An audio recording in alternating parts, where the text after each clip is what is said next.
Training for your next big race and not sure about your nutrition? Well, Precision Fuel and Hydration are sponsoring the show this month, and their free online planner has you covered. It calculates exactly how much carbs, sodium and fluid you need to smash your goals. Me and the team at Inside Running Podcast swear by the 90 gram resealable gel to have on our long runs. It's been a game changer for us. If you want to crush your race day strategy, hit the link in the show notes, try the planner and grab 15% off your first order with the code IR-SPRING2025. That's IR-SPRING2025. Hit the link, grab your discount and crush those goals. Now on to the episode.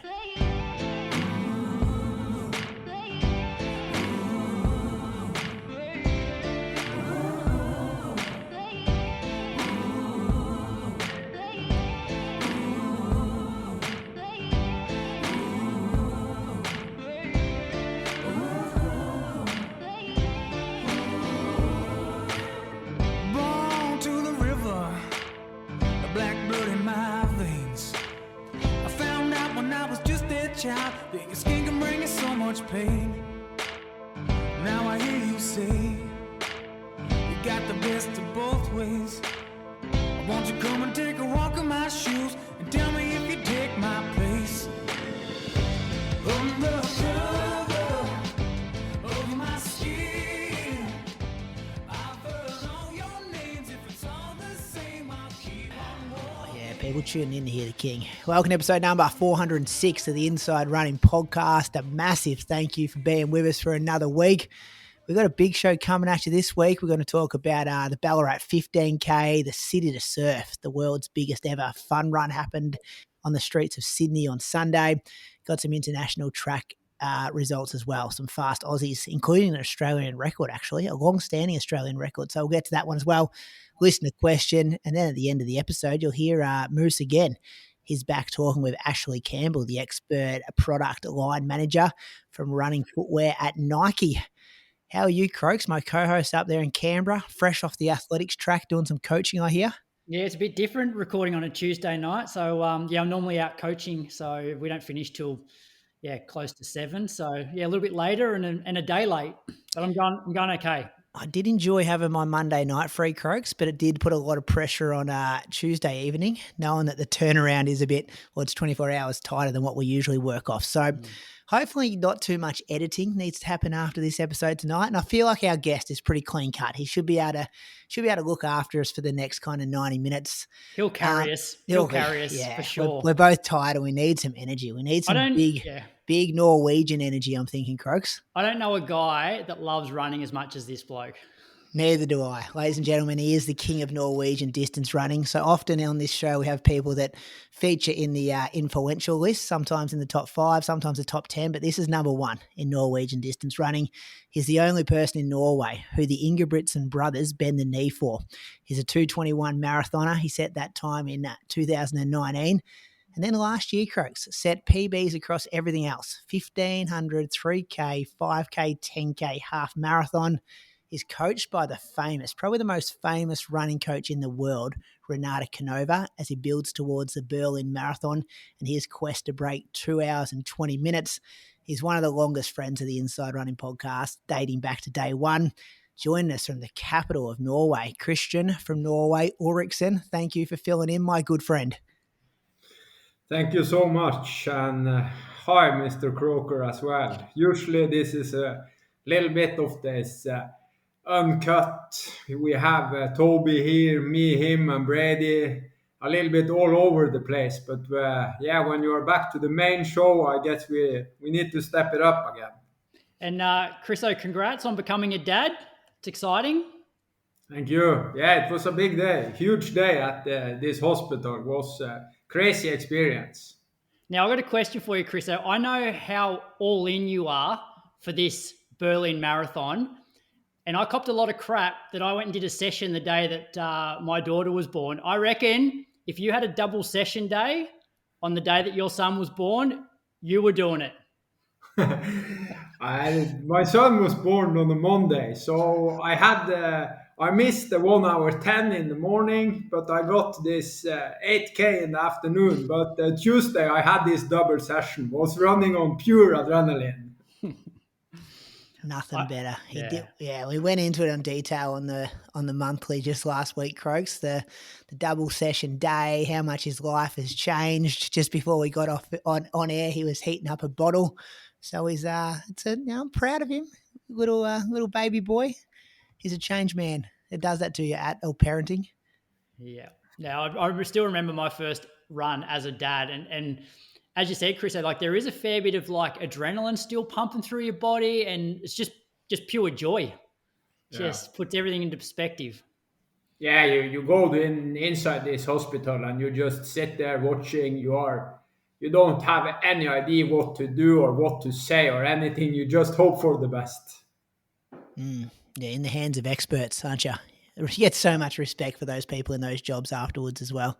It's amazing what they do there. Chriso, how is the shape? We often talk about the shape in Norwegian terms. What are you, 6 weeks out from Berlin Marathon? Yeah, we had this 10K back in my hometown in the north of Norway. Let's see which date that was. That was around June, late June, I think. So I ran here, 21st of June. I ran 31, 32, a little bit of a tactical race. And after that week, we started. And then we had the 13 weeks until Berlin. Renato wanted to have, hopefully run around 31 flat. But maybe the shape was around 31 flat, but it was a little bit windy. No people wanted to take on the pace, so I took the pace in the beginning, and then it was a little bit tactic towards the end. I had a good sprint finish, ran 2:54 the last K, first time under three minutes for a last kilometer in a road race. And then we started 13 weeks, and last week was week 7, so this is week 8. So we are pretty much in the middle now. Yeah, and do you want to maybe just take us back, like? You and I have had a lot of conversations for our Patreon supporters over the last couple of months, but how did it come about for you to work with someone like Renato Canova to help you kind of prep for, Berlin? As you said earlier here, I had a fantastic year last year. I was really in a place where training was not a problem, but the mindset was a little bit which direction I want to go. I went in April to Boston Marathon with Sondre. Did not run the race, but just went there, with him. Like try to almost like you go there as an agent. And since Nick could not go, Nick Bidow, I went with him, so was not racing at all. And after there, come back to Norway, and then I started. This journey with Jordan. And first of all, I got a lot of new sessions. Jordan took down a lot of volume. We tried to go for this 1500 meter running under 4 minutes. And just went with completely different training, really got back to the love of the game, was doing other stuff, was running an 800 meter, was doing other sessions. A lot of training on my own, but still Jordan is a good friend, and he is really much like you talk with him every day. You feel like you are part of a team. So the joy for the sport really came back. And of course, when you run PBs, even though it was old PBs, and some of them were of course easy to take down, it is a little bit you have the feeling that you are progressive, you are getting better. Have been many years with trying my best, running high mileage, trying double threshold, different stuff. But at the end, the results was not where I hoped. So Jordan, he turned around a lot of stuff. We ended the season with this Kenya trip. Of course, that was booked a lot, long before Jordan came in. So I could not cancel it, but Jordan hated that idea. And from January, we trained, Barcelona half was in February. I ran 68:40, and then we went for London Marathon. And London was was a good stepping stone in the right direction. I ran 2:23 on a warm day. I had an okay finish. The last 7K was okay. So, I mean, yeah, it was a good stepping stone back, and I really had the passion for the marathon again. The feeling of running hard the last 30 minutes, catching people, but at the same time, it was 2 minutes off my PB, and of course, 3.5 minutes off running 2:20. So I asked Jordan a little bit before London as well, what you want me to do, which directions we want to take. And Jordan was also in this situation between jobs. It was a little bit complicated as well there. So I asked him, should I just ask Renato if he want to coach me? Renato knows me very well. I talked with him quite regularly on WhatsApp. Sometimes I was interviewing him for some small stuff to our podcast, and Renato was like, okay, I can help you, but you need to do what I tell you, and no combo or any confusions. And we start after London. And Jordan said, yeah, that's fine. Maybe we learn something as well. Yeah, here we are now. You didn't think Jordan could get you to the sub 220? Probably Jordan could have gotten me to a good place, but I felt almost like I became a little bit too good of a friend with Jordan as well. Sometimes I think it's a fine line between a really good friendship and the coach-athlete mentality. And to be honest, when Renato said yes, I was a little bit like, okay, just put everything out there. I have been trying my very best since Brady was recording Tell Me Your Tales in 2017 when you had this first road to Berlin. I mean, I have been coming from 240 to 227, 227 to 225, 23, 22, 21, and then since 2019 have been really hard to get better. So I was a little bit like, fuck it, let's just give everything. And that's exactly what you're doing. Croaks, have you been following his training over the last 6 or 7 weeks? Yeah, I have. But to be fair, like there's been reasons over the last few years why you probably haven't got the most out of yourself. Like it's not that you haven't been in shape. It's been a combination of probably poor decisions, Kenya, sabotaging the prep late in the piece when you're actually going pretty well. So I think you actually have been going better over the last few years than what you let on now. Yeah, and a marathon is a brutal event. That's part of the reason why we love it. I mean, one thing is to be in the shape or around the shape you want to be in. Another thing is to execute, and you don't have that many chances a year for a marathon. Maybe two. Some people maybe have 3 chances, and in 2022, I was going well. I remember Julian was giving me a hell of a mention here, like 2 weeks out. I went for a 30K and I probably ran a little bit faster than I should have done. I got sick that day on race day when I ran with Matt Fox and the other guy, and I stopped at 30K. Maybe that day, I was around 220 that day as well. But like you said, I did some, I would not call it mistakes, but sometimes you get a little bit too greedy. This time I was like, okay, I will do what Renato gives me. And to be honest, part of the problem when you're coaching yourself is that you're getting more and more greedy towards the end of this prep. With the Renato now, I only have 2 weeks. He giving 2-week program, and I don't know anything more. So at the moment, I'm a little bit like, okay, you're living this two weeks program, and you just rely on Renato that he knows what it takes. To the average person though, looking at this program, like it would almost, to most people, this would be getting greedy because there's a lot in there. I don't know whether maybe you want to give a broad outline of how the Renato program works over that 13 weeks or whatever it is. Yeah, first of all, with Renato, he doesn't care about which day it is. So the program is the program. He's just taking, if you need 2 or 3 days after a big session, you get 2 or 3 days. He doesn't care if it's Sunday and you're used to doing a long run. I mean, he's putting the program and the day is the day. So in the beginning, I saw what I mean, I know Renato and I have seen all the training Sondre got from him from 5 years. So it's not like I'm going into this completely blind. I'm a little bit like I have read his theory. I mean, sort of I know what he will gives me. But what I saw quite early is that the belief in high mileage and the belief in long run is, yeah, he have huge respect for the distance. So in the beginning it's almost like you are working on two different areas. You work on the long runs like moderate pace,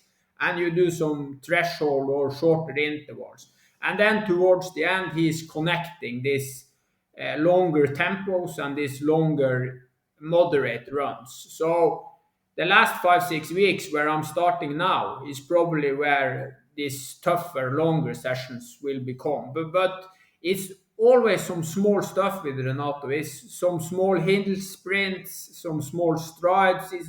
I mean, yeah, it's not like completely random what's coming. He have a plan behind and then he builds. But like you were saying, if you're gonna survive with this program, you need to have a life that you can rest in between. If not, you are fucked. So how does that look? So yeah, because as you said, you'll have a session or a double session day on a Monday or a long run on a Monday. Are you essentially a full-time athlete at the moment? What's your work schedule like outside of training? Nah, I have a lot of companies, so I have a lot of work, but I can work whenever I want. Of course, this recording this Norwegian podcast is one out of them. We have these 2 races in Drammen, the Drammen 10K in April and the Drammen half in September. I have a real estate company with my family, but I can work when I want to work. So I'm scheduling the training. I wake up in the morning, I have a breakfast, I'm with my family, I do some small work, and then I go for the first training somewhere between 9 and 11. And the second workout maybe 5, 6. So I pretty much have the same structure as a professional. And I try to have a nap midday and then, yeah, coaching and working around these hours. But I'm working for myself, so I can pretty much work when I want. I don't have to go to a school like you. Croaks loves going to school as well. The year 10s. I love it. we have And we have this big group in Norway also where I put in, since I have pretty much the plan 2 weeks before all the time, I put in all the session, all these details, and a lot of people are rocking up. Like yesterday, it was Monday morning, a 9:30 start, and we were 18 people for a long run. So a lot of people is just flexing around and are joining sessions. From the outside looking in, I feel like your speed has definitely improved over the last year or so. Because I look at some of these sessions that you're doing, like the shorter reps, and you're doing 2 sessions a day. And I reckon in the past you would have probably struggled to hit these paces just for one of those sessions. Yeah, after running 3:59 last year and also this 8:35 or something, and the training Jordan gave me, this combination of shorter intervals, longer recovery, doing some shorter stuff in the hills.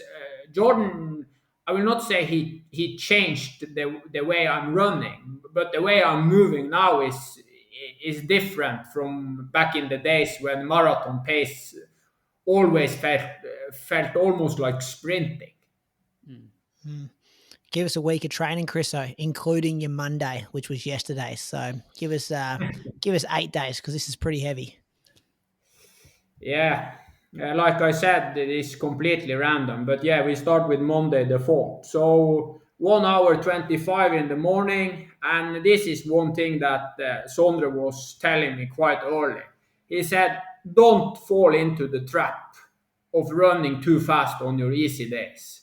Because Renato is like, when you feel fine, just run moderate. But at the moment, easy for me is really easy. So I try to take the easy runs easy and be ready for these big days. So 1 hour 25 in the morning, 4:54, and the afternoon 35 minutes and 6 times 15 second strides, 4:30. And this Tuesday, we had sort of this moderate in the morning. Renato is also mixing up. Sometimes the session is in the morning, sometimes the session in the afternoon. But this time I had 8 kilometer moderate with 15 seconds fast each kilometer. So I just run with the auto lap on the watch, and every time it beeps, I just try to run fast for 15 seconds. So that was 350 average, and this afternoon we had 7 times 2 kilometers on, 1 kilometers off. And to put this session into context, I started with 15k tempo, and then I had a 4 times 4k plus 3 times 2k, and then I had a 10 times 1-1, and this week we were at this 7 times 2-1. So the description here is marathon goal pace 3:19 for the ons and 14 seconds slower for the offs, so 4-minute flat. And this day we were 5, 6, 7 guys together. All of them are going to Berlin. Some of them better than me, some a little bit worse. So we changed the lead, and yeah, the session went well. I had 316 for the ons in average and 352 for the offs. So the total was 21 Ks at 328 average for everything. Do you get in trouble if you go too fast? Like you've been asked to do 320s and you've done 316s? Nah, but the problem with going too fast is that the next workout will be even harder. So it's better to just do what you are told. Yeah, But okay. as I told you, here we are 5, 6 guys together. The only thing that was missing that day is a bib number. People are out there and they are really enjoying life, running together. 7 weeks to Berlin. Let's go, boys. That is kind of the mentality. Yeah, blame the trainer partners, Croaks. Yeah. Give us some names, Christo. Who was off the front trying to drop you when you ran 3:12 pace for the last one? We have one guy, his name is Borgar. He was a cross-country skiing guy. He is living in US, like these finance people that are running the morning hours in the New York City center. And we also have this world champion in cross-country skiing, world champion in 50Ks, have been at the Olympics. Guys like them that have retired, they are back now running with us. People running 30 low for the 10K, but are not used to this longer stuff. So they will go to Berlin as well. So it was a hell of a group there. Sounds so much fun, Croaks. Yeah. Pro hours too. Yeah. Afternoon. Yeah, so the morning after, 1 hour 10, similar, 4:58, so running slow. Afternoon, 35 minutes plus some gym. And gym these days is just home, no using your own body weight. So squats, sit-ups, some small push-ups. Just I have this circle of different stuff, but I'm not going to the gym. If I'm starting to lift weights here as well, I think I will be fucked. So when Renato writes gym, I just do gym at home. The day after, 1 hour 30 in the morning, 4:46. 4:47, and then 35 minutes, and this 6 times 10 seconds hills in the afternoon. And hills is you run almost as hard as you can up a hill and you walk down. So the walk down recovery is maybe a minute, or usually Renato is writing 8 or 10, but I think 6 is enough at the moment. These hill sprints, when you are running all out, even it's 10 seconds, I think it's really hard. So I'm not. I have tried to do 8. I think one time I did 10, but at the moment 6 is enough. And then we were up to Friday, and we have this double day. So the program was 2 times 3K, 2 times 2K, 2 times 1K. But I went on the treadmill, so instead of Ks, I went in minutes. So I did 2 times 10 minutes, 2 times 7 minutes, 2 times 3 minutes. One of the reasons for going for the treadmill is to have a little bit of a better intensity control. We have almost the best gym in the world with woodweight treadmills and everything, and I have this lactate measurement. So went up there, had total of 40 minutes with yeah, with intervals. So 3:18 for the 10 minutes, 3:14 for the 7 minutes, and 3:09 for the 3 minutes. But as you know, treadmill is treadmill. Running outside is a little bit harder than this. And then in the afternoon, 2 sets of 10 times 600 meters. So the first 10 around 3:05, that is 1:51 for a 600. And then the last 10 is 3 minute flat, so 1:48. We were 3 guys together there. 2 of them are a little bit better than me, like 8:20 for these 3000 meter. So we shared the lead, and when you have 5 minutes in between, yeah, you feel fine. I was breathing the last 3-4 of the reps, but 12K at the track, you are wearing spikes. Yeah, you can feel it towards the end. See, that's an example of where I think you've improved. I reckon there would have been times when you would have, in the last few years, when you've been training for a marathon, that you would have struggled to have gone out and done 10 600s off 45 seconds at 3-minute Ks, and you're now doing that after you've already done 18 kilometers worth of work for the day. Yeah, I agree. This is probably the place where Jordan almost took me back to what a top coach would have given a guy that is 15, 16, 17 years old and starting with athletics. So he really dialed it back. And when I'm coming to the track now, I have also a way better feeling of the pace. It's almost, I can feel almost the first 100 meter if I'm going 1 second too fast or 1 second too slow. So all in all, this was good. And also to be 2-3 guys together sharing the lead, you take 1 rep each. It's going quite fast and you are enjoying. And of course, staying behind a guy is easier than running on your own. So it was a big day, 32K that Friday. So Saturday, 1 hour. Sorry, Chris. So how much are you like eating during those days? Like, are you just trying to get as many calories in as possible? Like hydrate, like that's, you know what I mean? You're spending a few bickies. Yeah, you eat a dinner after each session. Yeah, big meals. Hydration and stuff. Like you got the electrolytes going constantly off the beers. Yeah, just fuel good. Like drink sports drink with sugar. Yeah. But the important aspect when you are doing double session days, if we call it double threshold or whatever, is you just need to build it. I mean, I have tried this stuff for a long time now. You cannot start with days like I had there, 40 minutes in the morning and 12K in the afternoon. That is a huge day. In the beginning, people start with 6K in the morning and 6K in the afternoon. You build step by step. If you look at Cam Mayer's training on Strava, you see he's doing a lot less volume, and of course he's training for a different event. So you need to build up these double days, and you cannot go crazy hard. Then you will kill yourself. Yeah, well put. Recovery on Saturday, a bit more 4:58K pace. Yeah, not 1 hour quite 10. Scuffing, are we? Not quite scuffing pace, but pretty easy. Yeah. I'm also running that. Running.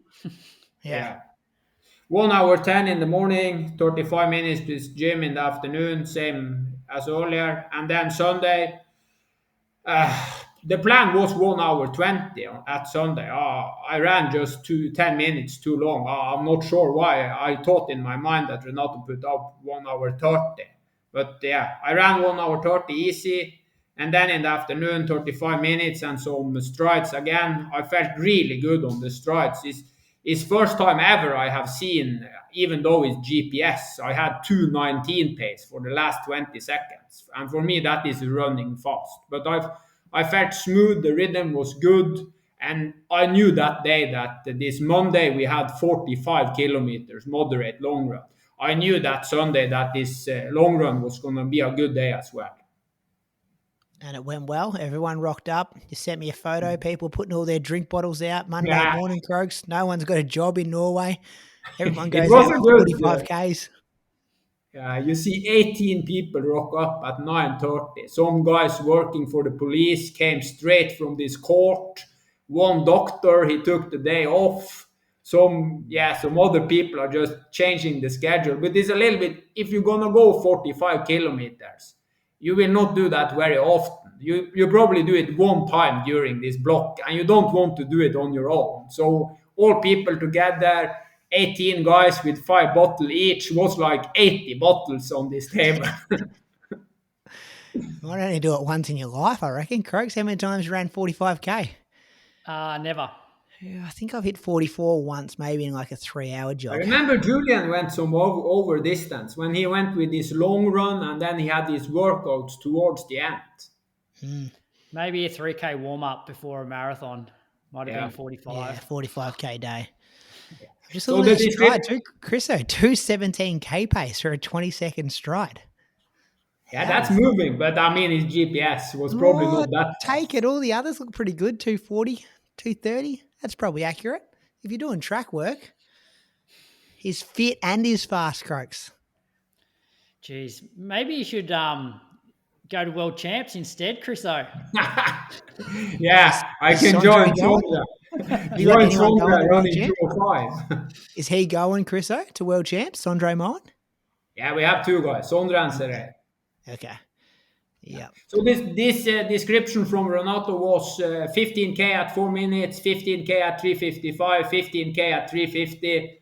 Fuel, use racing shoes so you are used to going long. And since I'm going with these Puma shoes, and a lot of people had troubles with the calf with these Puma shoes, I'm like, okay, I'm doing this 45 with these Puma shoes, so I know that this shoe will suits me, and this Puma shoe is crazy good for me. I'm a midfoot striker, and yeah, I hit the ground really well. I have no problems staying. So the pair of shoe I was using here is the same pair I had in London. So maybe it's around 300K in it, but it's still today is really a good shoe. But towards the end, I mean, we have this crazy new girl also in this group. She was doing the 45K with us. So towards the end, it's a little bit like, wow, you just want to, it's almost 3 hours out there. You just feel cooked towards the end. Doesn't matter the pace. How does he come up with that pace? 4 minutes is 80% of marathon pace. Okay. So I think that is the bottom of what he thinks is specific training towards an event. So when Renato speak about specific training, I think it's 80% to 120%. Yeah. It's pretty well documented. He loves the percentages of marathon pace, isn't it? Yeah. And today was feeling fine, was talking with Renato on the phone. I put out this quote. I mean, I was talking with him on the phone, so it was not him writing 100% this, but what did he say? He said, let's see, here.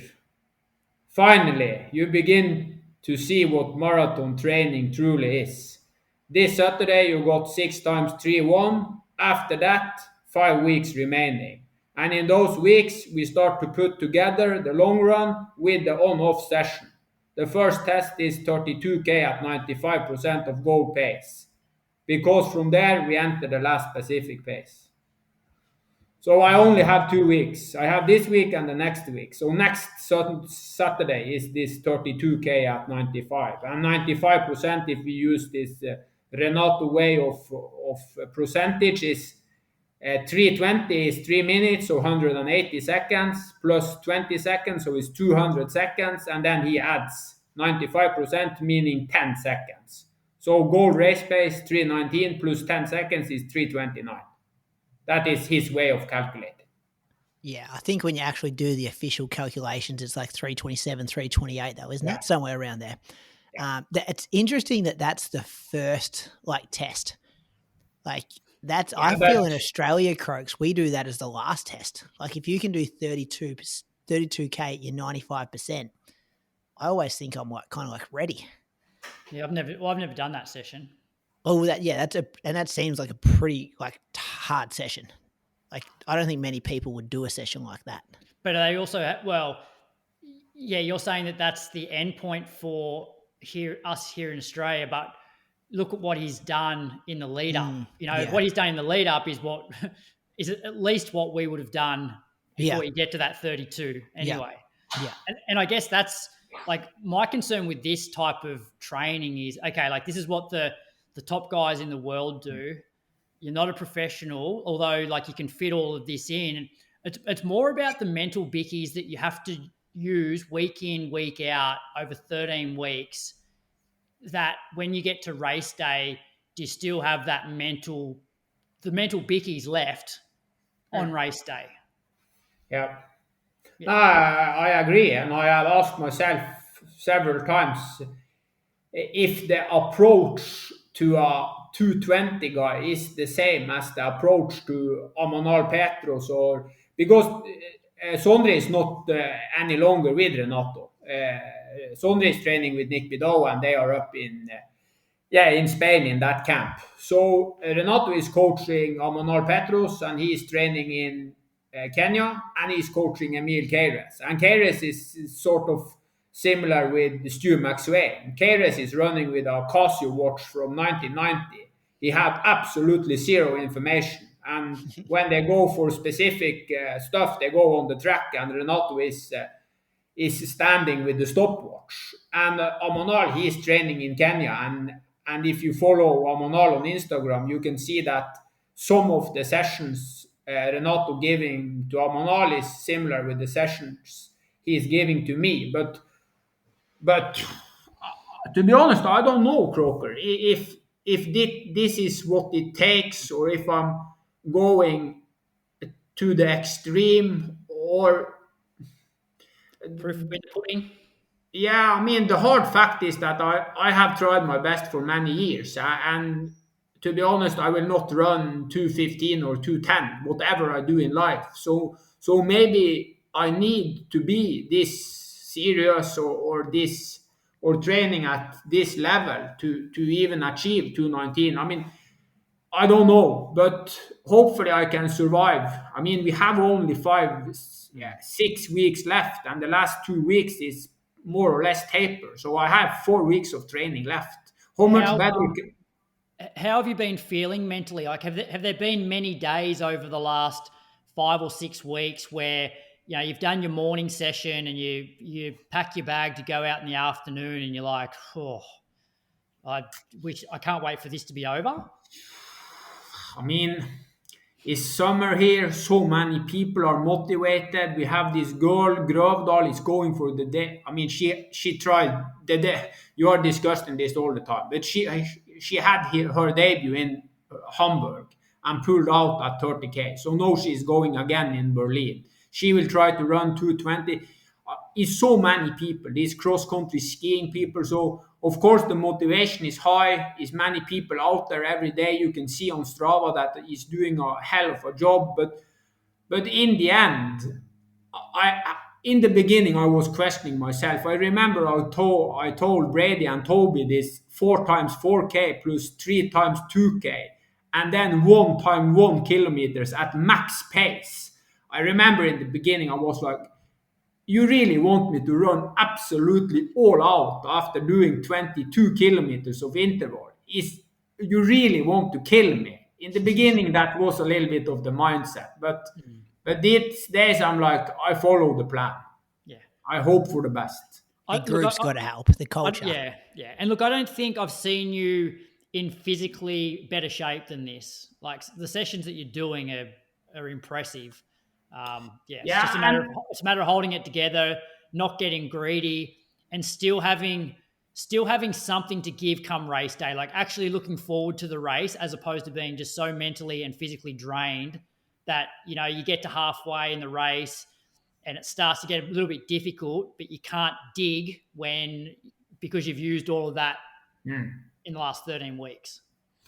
Yeah, but it's a little bit like the last part of the prep is you want to be secure, but you don't want to go and try to show yourself that you are ready, because you probably can only show that one time, and that is at race day. So I'm curious what Renato will give me the last 5 weeks. And when I heard the training of Lian, when I see the training of Issy, I see this run to Japan guy. I said on Strava, like, when you feel fine, go to Phil Sesseman's training, and you feel a little bit like, okay, is another level over where So so many people that are doing impressive stuff. I read these results every single weekend, and people are just running crazy fast these days. That's a good segue, Chris, to another man in our capital who's running crazy fast at the moment, starting to string the training together. Bradley Croker, good luck following that kind of training. An Yeah. excellent insight though, Chris, before we do move on. Like I know there's a lot of listeners who will be appreciating the insight you've been able to provide from a kind of Canova approach. We hear so much about the man, but you've got a direct line to him and he's shaping your training at the moment. So we appreciate that. You said, Croker, that you don't know any people that love the sport more than me. I know one guy, and he's 80 years old sitting in Italy. Yeah. Okay. Well, I don't know him, so you're the only person I know that loves running that much. Yeah. If you're listening, the chances are you're gearing up for a race, but how dialed in is your race day nutrition? Precision Fuel and Hydration makes it simple with a free online planner to calculate your carb, sodium and fluid needs for peak performance. Their product, like the 90-gram resealable gel, helps you hit your numbers with ease. That's why legends like 4-time Olympian Lisa Waitman and ultra runner Hayden Hawks trust them too. Head to the link in the show notes to create your personalised strategy and then use code IR-Spring 2025 for 15% off your first order. Or if you're a Patreon supporter, grab your exclusive 20% off discount code from our member-only episodes. Time to level up your performance. Click the link now. Now back to the episode. Give us a week, Krogs. Give us a training week. So I kicked off Monday after work, went out to Mulligans, but I can there's this new trail that heads out towards Throsby to this nature centre. It's fairly flat. So I did, an hour at 4:28. Tuesday morning, jumped on the treadmill, did a progression run because I think the previous maybe 2 weeks I'd just been doing 6-minute reps and 3-minute reps. So I thought I'd do something continuous. And I just looked back at previous data to work out where I should be starting, like what speed I should be starting at. So, and then I never do more than 40 minutes, but I'm willing to stop anywhere between 30 and 40, depending on what the heart rate's doing. So started off 10 minutes at 16.5K an hour, which is high 330s, 10 minutes at 17K, which is 330s, 10 minutes at 17.5K, which is 326s, and then 10 minutes at 320 kilometer pace. So it ended up being 11.5K at 328 average. I did have a little bit of a concern during this session. I haven't had any heart issues at all, pretty much since I started back running after surgery and having that time off. But between 20 and 30 minutes, I just felt like I was struggling to get enough air in. And because of that, I was sort of getting a little bit dizzy at times. It would last for maybe 20 odd seconds and then go away. But I was looking down at my heart rate and nothing was elevated. So I just kept going and the last 10 minutes was fine, even though it was faster. So I reckon average heart rate for that whole 40 minutes was probably high 150s, I'd say. But as I said before, these sort of sessions, the first 20 minutes is really enjoyable. And then the last 20 minutes, you're sort of working a little bit harder with a little bit of fatigue in your legs from the previous 20 minutes. So that was Tuesday. Tuesday afternoon, went to the gym. Wednesday morning, got out into Mulligans, 80 minutes at 421s. That was, a bit of a super trainer, Neo Vista for that run. And then Thursday, I wore the Brooks Hyperion Max 3 for the first time. And this is a brilliant shoe. I did 45 minutes, 420s, and we will do a shoe review in a couple of weeks' time. But there's something about the rocker in this shoe that averaged 420s for 45 minutes. I think my heart rate average was under 130, and there's a bit of a hill in there. Massive fan of the shoe. So that was my first run in that. I actually did some strides afterwards.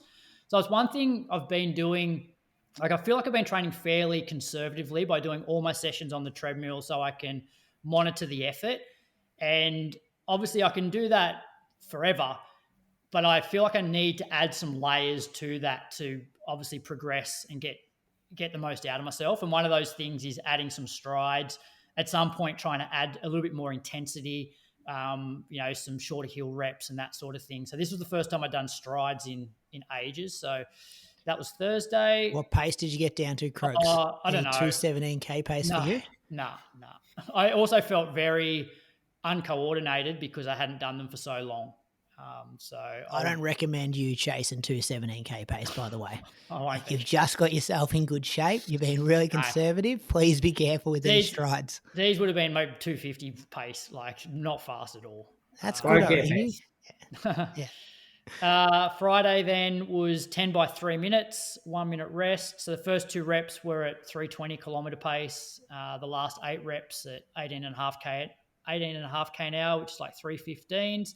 I think heart rate probably maxed out here at sort of mid 160s. So that was a good session. Felt really strong on that session. Did gym in the afternoon and then went for a run later that afternoon as well. I think Lily came on the bike for this one. So 4:21s for 35 minutes. Saturday ran down to hockey. So that was an hour at 4:25s. That afternoon headed into Mulligans. 4:25s again, Brady, daily double. Oh, beautiful. Love that. Yeah. And then Sunday, bit of a group long run. So there was Leanne, her partner, Aaron, and Aiden Velton as well. So and I wore the Brooks shoe again for this one. I was umming and ahhing whether I would go the more traditional shoe, like the Vomero or something. Like, it's not a super shoe. But I decided on the Brooks one, knowing that I was running with that group, because I ran with them or the boys a couple of weeks earlier, and I think I averaged about 4:10s, 4:11s for that 2 hours, and my heart rate was 152 average, I think. Whereas this time around, it was 4:09s for 29.6K, and I think my heart rate average was like 140, and I actually felt pretty good. So it was a week of 139K. The old croaker is back here, Chriso. Yeah, except today my calf tightened up. So don't tell us that. We're just getting excited. Yeah, no, like I've been loving it. Like I've been and that's a good thing about the treadmill as well. You can see this progression because I'm using the same treadmill every session. Heart rate, basically gets lower the fitter I get for the same pace. So then I start increasing the pace. And today's session, my heart rate was still fairly low, and my plan was to actually progress the pace, but my calf was just like a little bit tight, and it's nothing major, I don't think, but it's still just frustrating when you're like, I've just started to string together some decent training, being sensible, and then, something like this flares up. But hopefully it's just a bit of tightness and I wake up tomorrow and it's actually not too bad. Yeah. Did you understand at all why people were commenting on your Strava saying the better the shape, the sharper the mind? I do now, but I think Chriso should stick to running rather than quotes. I've never heard that before. Can you hear it here? I'll push this button, see if you can hear it. Yeah, but with Croker, the better the shape, the sharper the brain. I'll tell you one thing though, better the shape, the happier I am, because the better the shape, the more I start to cover the ground well, and I'm just happy. Like even yesterday going out for an hour, I'm like, God, this is enjoyable. It's like, it's effortless versus the last 12 months where you're in this constant, 80 to 100K for 3 weeks, miss 2 weeks. You never feel like you're running well when you're in that sort of cycle. Whereas I'm out of that now and I'm like, this is actually enjoyable. Things you love to see. Things you love to see. That's on our program now, so I can click that whenever too, Chriso and Croaks. Like anytime it comes up in the future. Yeah, but with Croker, the better the shape, the sharper the brain. But Croker, to put it into context, I was listening since you put out this special episode with this recap of 2019 of Julian Spence and it was sort of this enthusiasm also with this podcast. Of course, Julian was sky high and everything, the shape, all stuff, and Brady was, you could just hear the voice, the frothing. And he was all over the place, was so happy, and then we had you with this expertise, with this smartness, and I mean that episode around that time, mid 2019, when Julian was in St. Moritz, straight after you ran this half in Christchurch, when you ran, I mean, the quality on this show, with this running, but with training around, with the way you were talking about, it was, so many years before all other podcasters were out. So it was a little bit a reminder of the quality.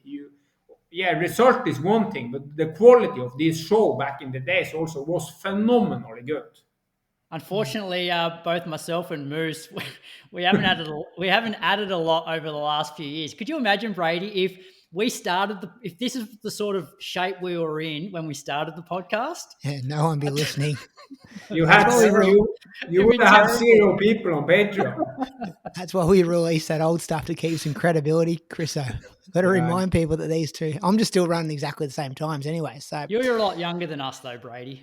Yeah, not that young, Croaks. Someone did bring that up in my Strava comments this week that maybe I'm too old to be doing plyometrics, but I'll get to that at the end of the week. I kicked my week off Monday, 70 minutes in the morning, 4:35 pace, 45 minutes in the afternoon, 4:46 pace.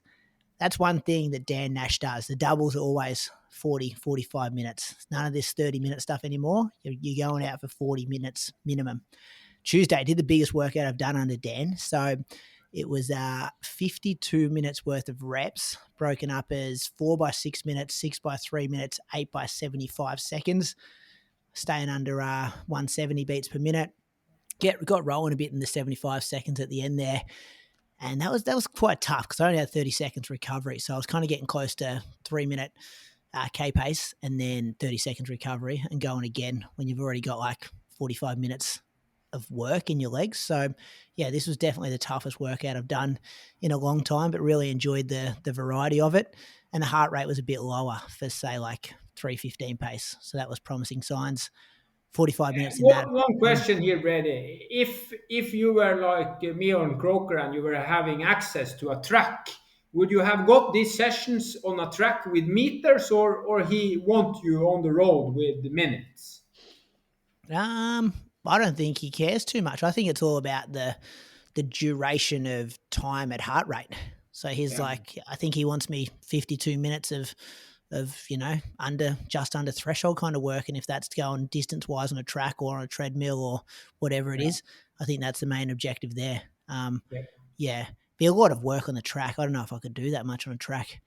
But yeah, and then in the afternoon it was 45 minutes. Just on that, Brady, do you find that the effort of this, because I can imagine each one is in a way similar, like, you're doing 6 minutes, a bit slower, you're getting 90 seconds recovery, and then the 3-minute reps are obviously a bit faster, but it's all meant to be still like threshold type sort of stuff.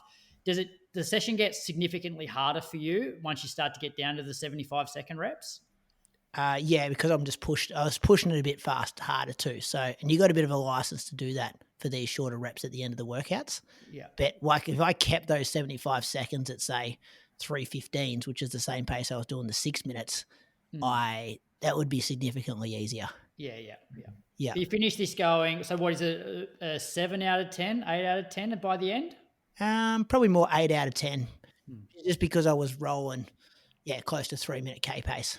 But if you said to me, what's the feeling at the end of the 3 minutes, it would have been like a 7 out of 10. Yeah. Like those 75 seconds, just a bit of a top up at the end of it there. And as I said, that 30-second recovery just goes super fast. 45 minutes in the afternoon, 4:58 pace. So that was like a 32K day. And then the rest of the week, my Wednesday, Thursday, I had 70 minutes in the morning and 45 minutes in the afternoon. So we're talking like easy days and you're still doing an hour 55 worth of running. Friday I did 70 minutes, 4:25 pace, and then 6 by 30-second strides. And these felt really good just in the early morning before work. Kept my head down a bit at work during the day, Croaks, after Collingwood got smashed on a Thursday night. Just not a good day to be a Collingwood supporter. But anyway, we got through that day. And then 45 minutes in the afternoon, bit of YouTube. I didn't really have to run on the treadmill, but I was kind of just sick of running outside and I wanted to watch Seth's latest video and that Team Macau. You watching that, Chriso? That's one of the best quality YouTube stuff getting around, those UK boys. I have not seen that. Yeah, Andy Hobdell's the coach of the group, and it's really well put together.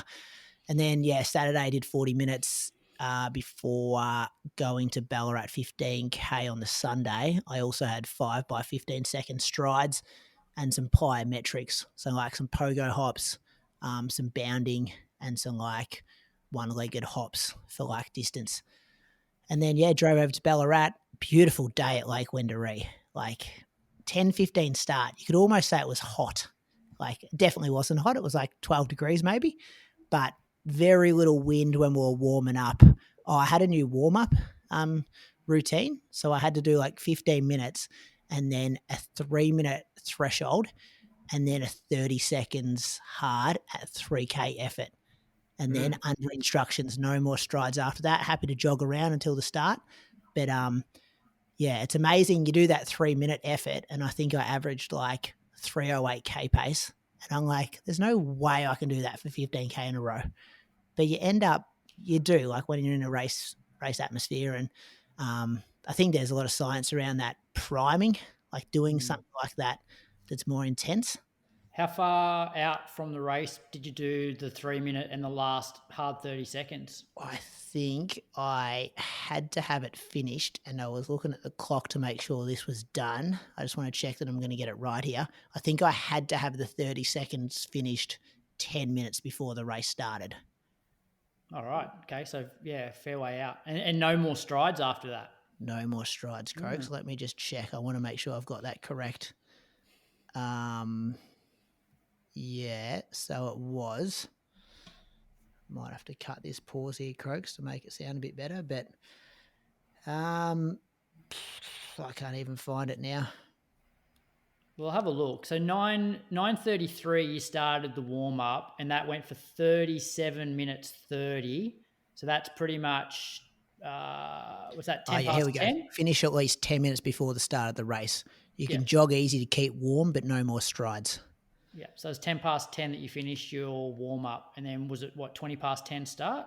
Yeah. No, it was quarter past, but no, I jogged for a fair while after that, 30 seconds. I was still jogging around the start line and stuff. And then, Ballarat 15K, like an out and back to start the race to get kind of 3K up before you do 2 laps of Lake Wendouree, which is about 6K. I had 2 goals for this race that I kind of put in place. First one was like execute a good race plan where you're not cooked, say 85% of the way through the race, and then a lot of people pass you. Because that's what happened to me at Gold Coast and Albert Park. And it's a shit way to race when you get passed by 10 blokes in the last 2K and you're hanging on, you're kind of like cooked. So I wanted to be conservative. So I put K splits on my watch. And my second goal was to try and average under 3:10 pace for the 15K race, which I kind of thought off my 10K race recently and my half marathon, that kind of, it was kind of in the middle there. So that was the goal. Told a couple of guys on the start line, I'm going to run 3:10s, jump in with me. Yep, cool. We all go off and run the first K in 3:05 and then the second K in like 3:06. But we kind of settle for a pretty nice pack there. Probably like, I'm going to say like 15 people in our pack, and we were like the chase pack. So there was a pack off the front of the race. And then it felt a bit fast. So I was just kind of at the back, didn't really want to do too much work. And then probably the longer the race went through, like 5, 6, 7K, we kind of settled at that 3:07, 3:08 pace, feeling really good. I kind of moved up to the middle of the pack to make sure I could cover some moves. And Tom Thorpe made a bit of a, Thorpey Croaks, won the Vic 5K champs a couple of years ago. I think he works for Athletics Australia. He's been around forever. I think he's like the 1358 guy. He kind of went to the front into this. A bit of wind did pick up, but I'm going to say it's like 10K an hour. Like definitely not a windy day, but coming off the lake there, everyone was kind of looking for cover at about 8 or 9K. He went to the front and kind of strung people out. And I reckon the pack nearly split in half. Oh, our man Nick Earl was in the pack at that stage as well. So it was a good runner with Nick, Michael Marantelli, all these kind of similar names of people that I always race against at XCR. And then he'd done about, I'm going to say like K and a half into this wind, and there was probably a K to go. And then I didn't want to be a dog of a bloke, so I just said to him, I'll take the next K. Very strategically knowing that there was only 1K left of headwind before we turned to get a tailwind. And he kind of said thanks when I went past him. And then I ran a 307, boys, into the headwind. I think I dropped some people out the back. This is at like 9K, and I'm like, I'm back. Like, I'm confident. The Dan Nash stuff's working. Pumped my chest out, started spitting guys out the back of the pack. And then it was pretty much Thorpe and I for the next 4 or 5Ks. Just a real weird experience where I didn't really want to beat him. I know that sounds weird, but we kind of just worked together. Like, I would do a K and a half, and then he'd come around me, do a K and a half. Then I'd go in front of him, do another K and a half. We wouldn't say anything to each other. Then he absolutely dumped me at 14K. I think he ran the last K in like 2:55. But it was this, kind of like teamwork, and we run for different clubs and stuff. So there was nothing pre-organised there. But I think we had the idea if we just kept that going, we would pull a few guys in, and then we'd spit a few guys out the back as well. So I come in 12th spot. I ran 47 minutes exactly. So I wish I knew that. I would have ran a bit quicker over the last 10 metres to try dip under. But average like 307K pace. Fastest K was 305. The slowest, other than into the headwind, was 309. So super consistent. Lap of the lake cool down. 169K for the week. I reckon I'm back, boys. I'm back. Your best time around there? What is my best time? Yeah. I ran like 303s around there one year. Yeah, when I came third or fourth. That was that year when I was running like 65 minutes for half marathon. That's the year I went to Valencia. Like, I was running really well. Went through in 68 minutes at Valencia, and then paid a big price, Chris. I saw you on the sideline at 39K. I wasn't much better. So that was a good step in the right direction. And the way it just, when you just feel it in a race, like my Albert Park and my Gold Coast results probably weren't horrendous, but you just know that feeling that it doesn't feel smooth and you don't feel strong. This was the opposite. I wanted to go to the front of the pack. I wanted to try drop guys. I felt strong off the front, like it. Yeah, it was good. It was a good day. I enjoyed it. That's my week, boys. Good job. Let's move on with the show. Benny Bats went all right too. We'll get to them a bit later on. Let's thank some Patreon supporters. Croaks, who you got? I got Donald Fallon from Cork in Ireland, and according to Strava, all of his fastest times came last year. He ran 17:48 at the BHAA Stirling 5K, 37:32 at the Cork City 10K, 82 minutes at the Quadrathon, which is 4 half marathons in 4 days. So you'd have to imagine that he'd go a bit quicker if he's only doing one of those. And 2:55 at the Malaga Marathon. So thanks for your support, Donald. Thank you, Donald, for your support there. Chriso, who are you thanking? Eleanor Raper. Strava was locked down, but I found a few results. Hopefully they are hers. 7:55 at the 2022 Richmond Harriers 5,000 meter. 35:36 at the 2023 Lakeside 10K.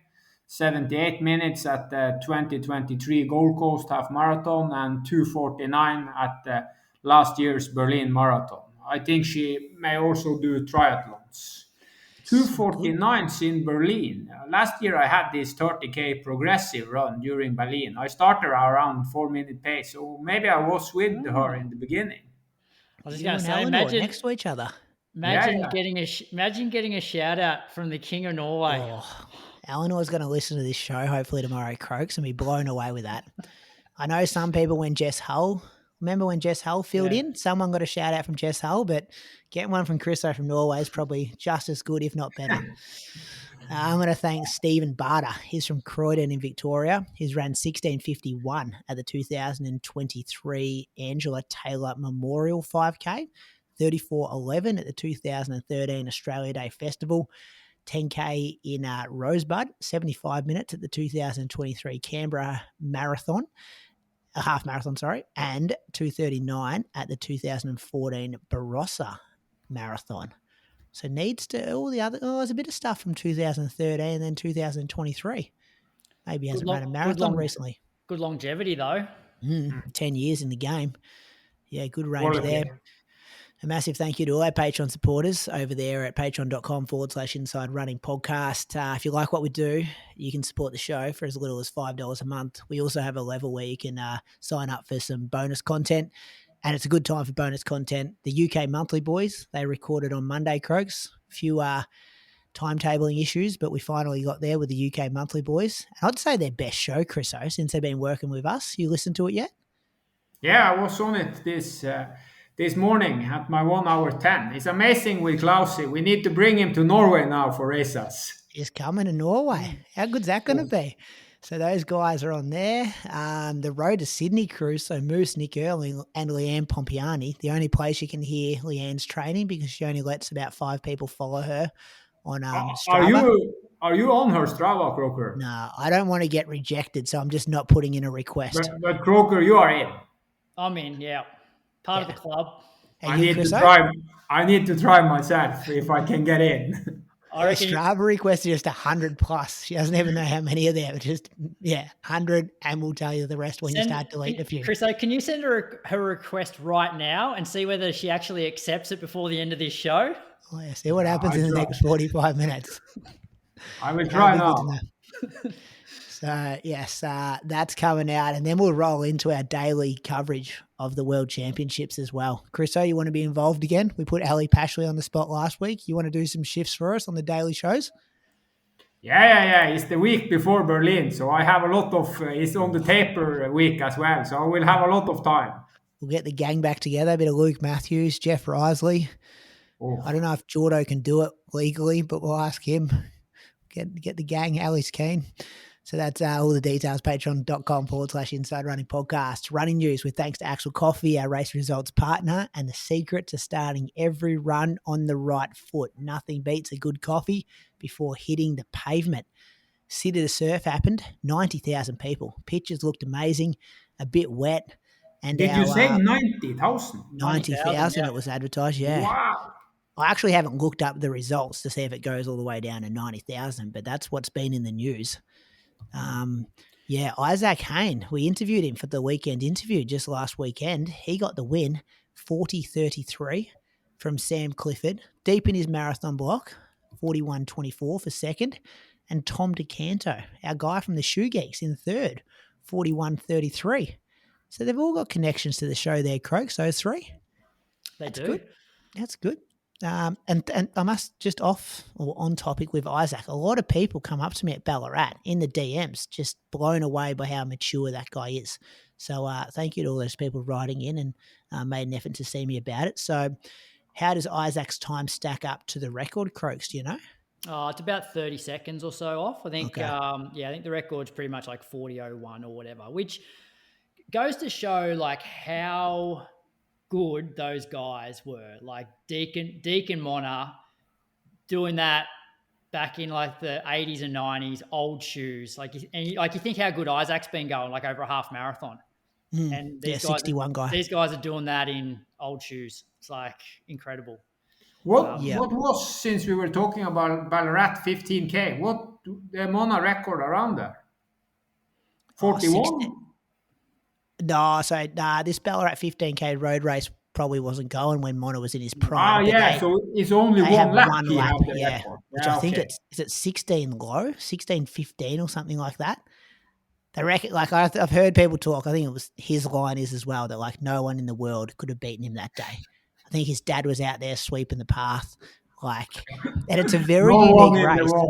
Yeah, it reminds me a little bit of the mentality with this. These English people also in the 80s, when you heard these stories about Christmas Eve and people were triple days and Sebastian Coe and they were running 142 and 141 for the 800 meters, and it's 40 years ago. I went over when I was living in Bendigo and I was like a teenager to do it one year, like the lap of the lake. And I'd love to like confirm this with someone in Ballarat because my memory's not great, but there is a rule that as long as you're between the road, so it wasn't on the road, it was on the path that goes around the lake. As long as you're between the road and the water, there is no rule. So like people would dart through a playground, or then you could take the path, or you could take the little like goat track, which is shorter. So people would like dart all over the place. And it was this, real unique race like that as well. Pretty sure that's it. So, 40.03, the record. So, Chriso, City2Surf was pretty much the iconic running event in this country. So, it started in 1971. And you remember Kenny Moore? So American marathoner. I think he finished 4th at one of the Olympics. He's in those Prefontaine movies, like as a character He's sort got of a thing. book, Best Efforts. Yeah, he won the first ever City2Surf, and growing up, it was on Sunday morning on TV. You could watch it, so it was probably one of the first running experiences I ever knew as a kid was watching City2Surf. Is point to point or a Point to course? point from basically the city of Sydney all the way out to Bondi Beach, and Beautiful. You got this hill in the middle, and then you drop down. Yeah, 2 hills, doesn't it? What's the one before Heartbreak Hill? Well, it's sort of more like it's a real sort of steep downhill to the King's Cross Tunnel, the first kilometre, and then it's sort of rolling hills before you get to Rose Bay, which is the flat section, and then it goes Heartbreak Hill, and then there's some rolling hills off the top of that before you go 2-3 kilometres like straight down into Bondi Beach. Was that the race Harry Summers was 2-3 seconds off the record? Yeah. It was really incredible close to run. Yeah. It was like City2Surf was one of those things where people would either ask you, what time have you run for the City2Surf, or what's your 100-metre PB? Was there any coverage of it at all, Croaks? Did you see anything Sunday morning? Just on the, I ran at 8 o'clock, so those guys had sort of started. Just the news, like, they crossed to the weather person. Yeah. But 90,000 people have to be bigger than ever. Yeah, it's huge. Yeah, I think it's been like 75, 80,000 in the past. But wow. It was How sort of many based people off, living in Sydney? 5-6 million living in Sydney? Don't know. It's in the millions, yeah. Yeah, that's a good question. We don't know that kind of stuff here, but we do know about the women's winner. Her name was Bronte Oates. She ran the 4th fastest time of all time, 45:51. Caitlin Adams was second in 46:34, and Ruby Smee was third in 46:59. And I found us a little bit of audio to listen to here, Croaks. Just see if this works for you. Have a listen to this, Chriso. This was from December last year. Well, for me, I'm going to go Bronte Oates. Who? You wonder Bronte who that Oates. is, right? You couldn't even pronounce the name. Talk about getting in while the stock's low here. I saw something in that girl at Zatopek 10K. Oh, she won it, didn't she, that 3K? No, the 10K. She was in the 10K. She was the girl we were scrambling to find out, who is this? Running in the front pack, looking super strong. Did she also win Melbourne Marathon 10K? Maybe she did, actually. Yeah, I reckon she have to find that out. That one's not going to be... I don't think that's... Yeah, she did. She won the I reckon Melbourne... the commentators didn't know who she was. Is Benny Saint coach her? Yes. Yeah, she's with the Run Crew. She ran 32.50. Our man, guys, he picked it December last year. Keep an eye on Bronte Oates, our man Moose, because she went out. 4th fastest time. Had to message Benny Saint, just be like, give us some more details, Benny. So Benny's wife coaches her. A bit of a mixed job there, though, isn't it, Croaks? Like, depending on who's in charge for the training that night. This is a big win for Bronte. And it was she finished 5th, I think, at the World Student Games recently, running like 32, maybe 32:20 for 10K on the track. Hasn't gone to college. Like 22, 20, like 20? Maybe? With Benny Saint. Oh, imagine being 20 years old, Croker, and you have Benny Saint as the coach. Oh, the future is bright. So that was good. Good to see those the fast times up in Sydney. My other bit of news was the Ballarat 15K. So Bailey Murzecki-Hince, he got the win, 45:11. And this is a guy who's been around the AV scene for a few years, persisted, ran a really good half marathon at Melbourne a couple of years ago. I think he ran like 64 high. Kind of looked like he plateaued a bit the last couple of seasons. And then this season he's come out to a new level. And AV races, Croaks, are hard to win. Like there's Liam Adams was 5th or 6th in this race. You usually got Andy rocking up. Zach and Newman won one back in the day. Moose never won one. I've never won one. They're hard to come by. So this is a big win for Bailey to get the win here. 45:11. Liam Cashin was second, 45:26. And Tom Bowers was third in 45:35. So we're talking about just over 3-minute K pace for those guys. Western A's got the win, 204 points. Sandringham was second, 208 points. Oh, how close is that? 4 positions. Ballarat region, 213 points. That's why you tell your teammates, if you can pass anyone in the home straight, do it. That's why this stuff's really important for points. Sarah Klein won the women's. She ran 50:55. Donve Viljelen, she was second in 52.24. And Rach McGuinness is back on the podium again, 55.05. She was the star of Road to Osaka a couple of years ago. Sandringham, they won 57 points, Box Hill 70, Melbourne Uni 161. Take me overseas, Croaks. Nothing else to report from me. Yeah, so we've got a few different overseas results. So we're going to start with a meet over in Belgium and the steeple. So Ed Trippus broke Sean Crichton's 32-year-old national record by 3 seconds, running 8:13.15 to finish 5th overall.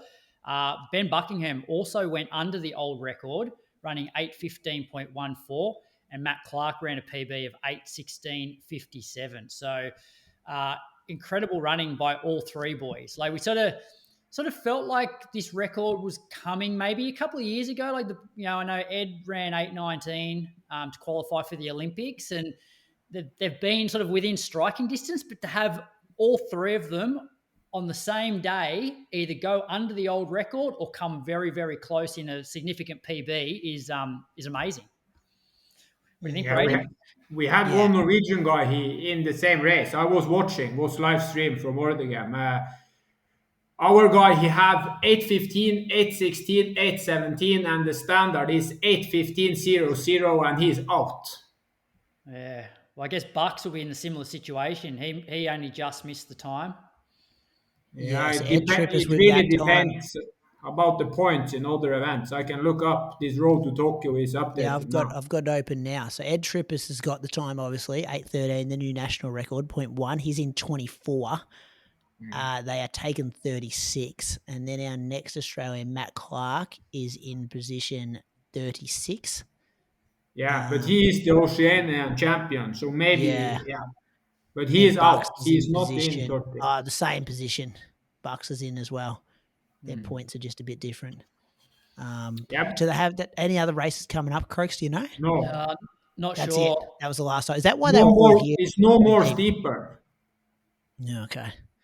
Can someone not organise one for him, Chris? Yeah, we have this last call event here at Bislett this weekend. So Seth O'Donnell was on the start line for the 5K. So it's possible to do stuff there. But our guy, his name is Jacob Botera, he said that it's no more steeple. No more steeple in the Diamond League and no more of these CB events. So the steeple is pretty much set. Which explains why they were all there and they all ran so fast. You can imagine last year, this Norwegian guy, he got picked for Olympic Games, but the Norwegian Federation would not let him go. So last year he was not allowed to go, even though he was in, and now he's missing the standard with like 0.3 seconds. So cruel. He just had a baby too, hasn't he? Yeah. Just a new dad? Yeah. I think he's a really good guy as well. Yeah, I think Ed Trippus did the same thing before Tokyo. He just squeezed in the last day of like the qualification period, and he's like snuck in here in terms of making the time. So also at the same meet, there was a 5,000 meter race. Lauren Ryan finished second in a PB of 14:40.27, moving her to number 3 Aussie of all time. Morty Skyring finished third in 14:51. Aussie Jackson Sharp, he ran 13:13.80. And Toby Gillen, who I don't really know much about, he ran 13:16.71. Triathlete Alex Yee also ran 13:13. So fairly solid there from Alex. It's just a different game. Alex Yee had 2:29 the last K. Yeah. Looks like Toby's at college. Toby Gillen? Gillen, yeah. I knew he was at college, but I don't know much about him. But, 13:16, he's on the radar now. He's running 13:26 in one of these Instagram photos. A girl like Lauren, she's so strong in the 10K as well. What she did here, I saw the race. She was, it was a good race for her. She and one of these Ugandan girl, but the way she was moving, she's not far away from the best 5,000 meter girl you have over there now. She was really strong. 10 seconds.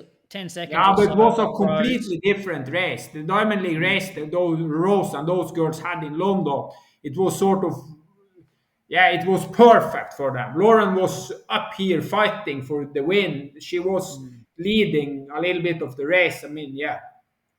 But you She have so runs many well all girls. the time, doesn't she? She's pretty regularly, performs well. Rarely has a shocker.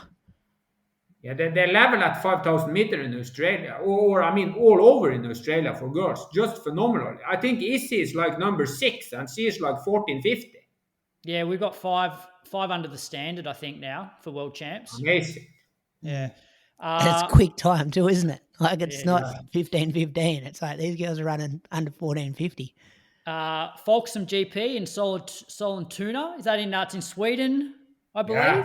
It's the first race when we figure out who Benny St. Laurent was. He came over here and he destroyed everybody back in 2010. He won the race. Well, Seth O'Donnell, he raced the 3K there, did very well, didn't win, but finished second in 7:34.03. So that moves him to number 5 Aussie of all time. The race was won by Andreas Almgren in 7:31, which was a new national record for him. And then other bit of news was there was a Sir Walter Mile over in the US. Kai Robinson got the win in 3:50.80. Which I think moves him to number 9 Aussie of all time.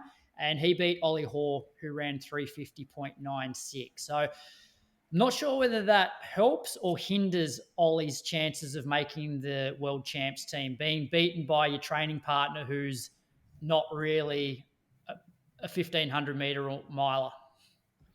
That was his last race too. That's the one he wanted to, because he was quoted beforehand saying he wanted to break his own Australian record. Yeah, so it's going to be tough for the selectors with that men's 1,500 metre team because there's, I guess 3 of them with only 2 spots available. So Seth runs 7:34. Do you know what that equates to for a 5K? I reckon it's got to be low 13s. 12:59. So just put a watch on Seth's camp for the next 7 to 10 days. When does the qualifying period end? He should be primed and ready to go. He's been over there for long enough now. It ends 24th of August. He's 3 races in. He'd be settled. August, plenty of time. He wears that. He hasn't taken that Nike kit off. It's in every video. He's wearing it to like music festivals and stuff over there. I just really hope that Seth is able to get into this Lausanne Diamond League. It's a 5,000 meter there. Nick Bideau have a lot of athletes there. That will be a perfect race for the standard. Yeah, he said in his video he's got a 3K and then a 5K coming up.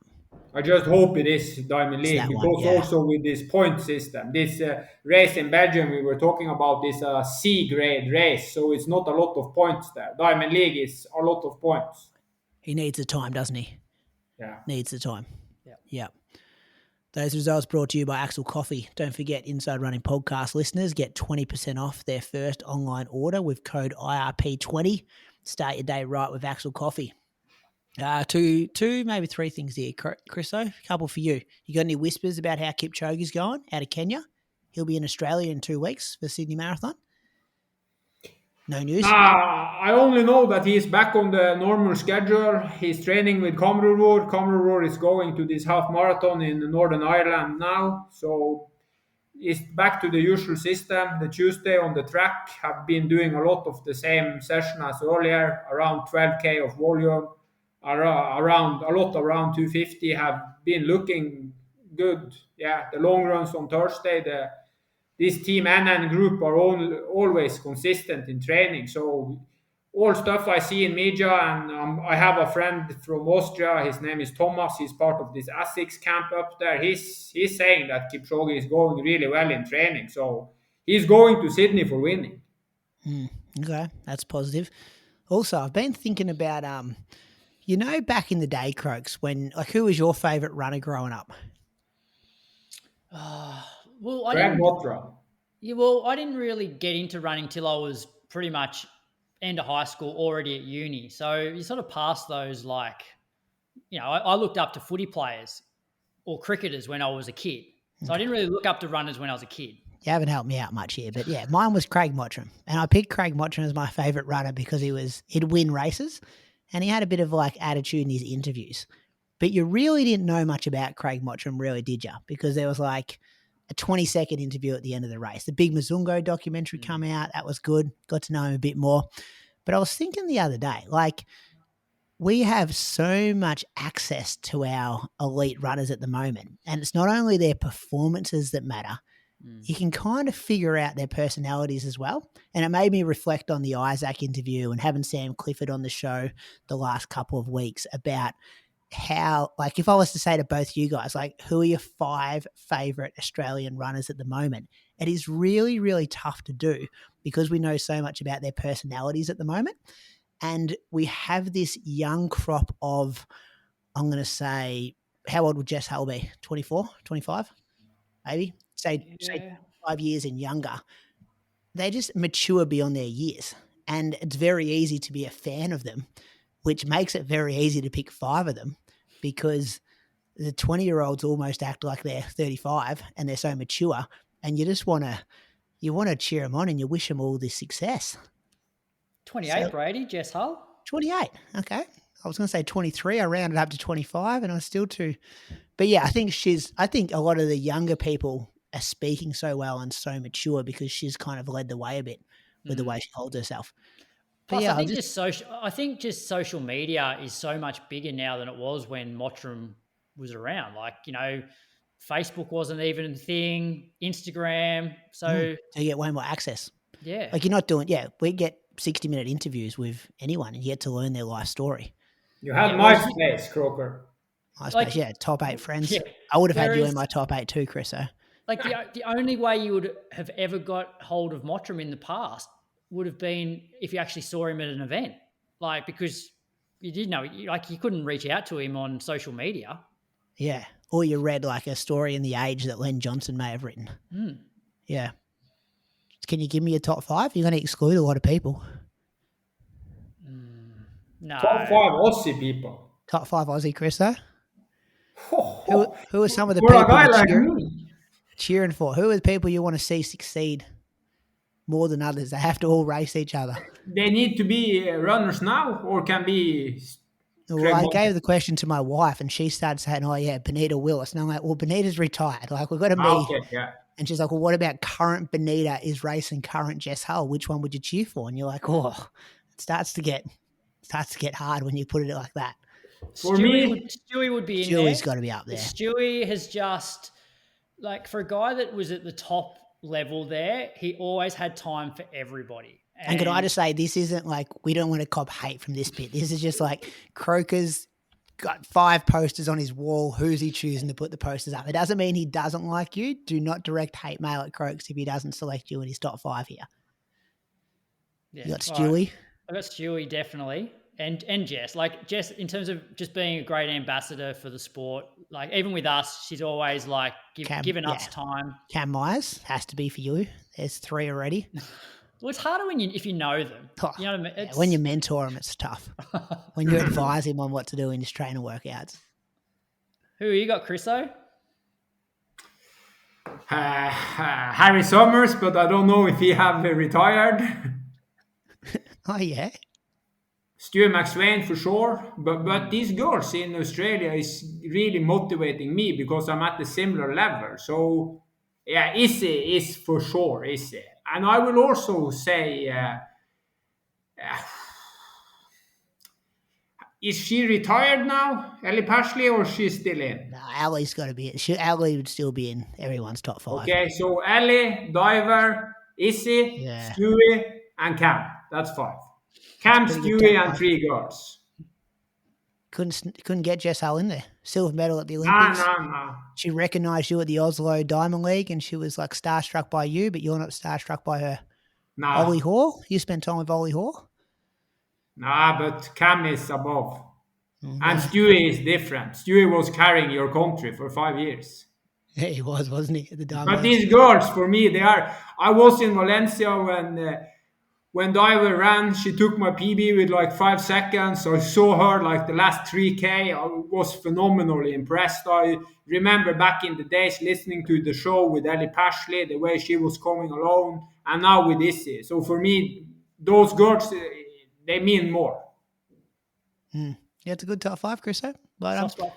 Jai Edwards as well, soft spot. Oh, yeah, Jai Edwards. Yeah, But it's you hard have to put. so many quality athletes. It's hard to put 5 on a list. Other bit of news from me, fellas. I got a purchase of the week, Croaks. Do you mind if I tell you about my purchase of the week? Go for it. Purchased a run and race. You know the race against a paddle steamer, Chris O? Heard about this before?